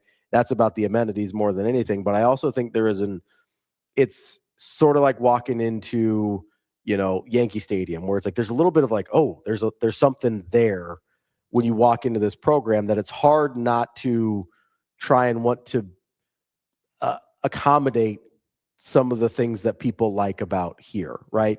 For whatever other flaws, the only guy that really never did that, because I think Bo did it early. He got away from it, but I think Bo did it early. The guy who never gave a single crap about tradition or anything else was Callahan. For better or worse, like he was just like, hey, I'm going to do it my way. It's going to work or it's not going to work. To heck with all you people, whatever it is, right? Now, I don't think that's quite the right approach. Like, I do think you have to acknowledge the importance that how much the state cares about the program plays in your success, but you have to be really careful to be who you are and live or die with that. And that's one of the vibes that I've gotten from the coaching staff this offseason is, hey, it didn't work trying the mostly our way, but we're going to give you some breadcrumbs over here to make you feel good about whether that's the quarterback with the last name or whatever else, right? Or the special teams coach that's from here that maybe wasn't a personality fit or whatever. Like, to heck with all the things that we do because of the optics. We're going to do this our way and it's going to work or we're going to die, and we can live with that. So that's the number one thing that I got from the tone of the press conferences so far. Number two, going very specifically to the thing you brought up with Dana, and is that the fans or is that you guys, is I do think, and I'm not throwing anybody under the bus here because I think everybody does it to a certain extent, myself included. Sometimes when people in public positions, whether it's media, radio people, commentators, whatever, sometimes I think we say fans as cover. We think something and so, oh, the fans are talking about as cover because we don't want to be the one person out there saying a thing, right? Like, fans seemed really disappointed that they didn't bring anybody in the transfer portal in the running back room. Maybe there's a lot of people in somebody's mentions saying that. I don't know. I'm not in your mentions. Or sometimes we think things, but don't necessarily want to take the full ownership of that thing. I think those are the two things that I really took away from Coach Rhule, Coach Holgorsen, and less so Coach Orich. He was a little bit different vibe than the other two, but it's also his first time. So who knows, how that tone will change. But I really thought that was interesting. And I actually do think they go hand in hand because to me, that was a very Coach Holgorsen answer. If you follow Dana's career, that was a very Dana press conference. I didn't think that was a departure from his personality. I thought it was a little bit of a departure from the way we heard him talk most of last year. But that's kind of who Dana is. Like, he's very straightforward. He can seem a little abrasive. I don't really think he is. I think he just is very straightforward. Maybe that's you though famously the second or third or maybe the fourth question I asked him was about travel. Yeah. And the Big Ten and him getting accommodated to, being whether he's in Houston or West Virginia. And he looked at me and he goes, well, you have heard of these things called airplanes, right? Yeah. Right. Like, that was his response to me. Yeah. And you guys like each other. Okay. That's just kind of how he is. He's right? like, it's 2.5 either way. We're good. But, play ball. Like that's what I mean. Yes, that was. But that's I mean, kind of, and Jess is like, ooh, damn. But that's just how he is. Yeah. So that's kind of my point is, whether it's Coach Rhule, whether it's Dana, whether it's the rest of the coaching staff, and whether it's on the field, in the meeting rooms, or with the media, I think there's going to be a lot of like, hey, this is who I am. This is how I've been successful in the past. We're going to win with me being me, or we're going to lose with me being me. I'm not going to lose with me trying to be you. Yeah. I may bump the running back room up a little bit. In terms of your order of going to see him? Yep. Where might be my first offensive group. No, the second. They'd be behind tight ends. Yeah, you love the tight ends. So you're putting I'm just curious. Fifth? Yep. All right. That's not bumping. Linebackers, D-line. Secondary. Tight ends, running backs. Quarterbacks, O-line, or O-line quarterbacks? O-line quarterbacks. Okay. So quarterbacks are your last. Okay. Even though I'm one of those weird people. I actually think I think the quarterback thing is gonna be legit. If they learned anything from Jeff Sims, it's let it play out. I think it's a real battle. And like I know it is absolutely let it play out. Who did we talk to? Was it Andy this morning that was like, because you got to remember at the end of the day, yeah. I think another year with Latif, they know they can win X amount of games. And you have Kalen. So I don't think anybody's handed anything. So people will say it because it sounds easy to say. They'll say, well, you didn't come here to not play. But in the same vein, TJ didn't stay here to not play either. In the same vein, yeah, you weren't just going to hand the keys over to Minchie either. Yeah.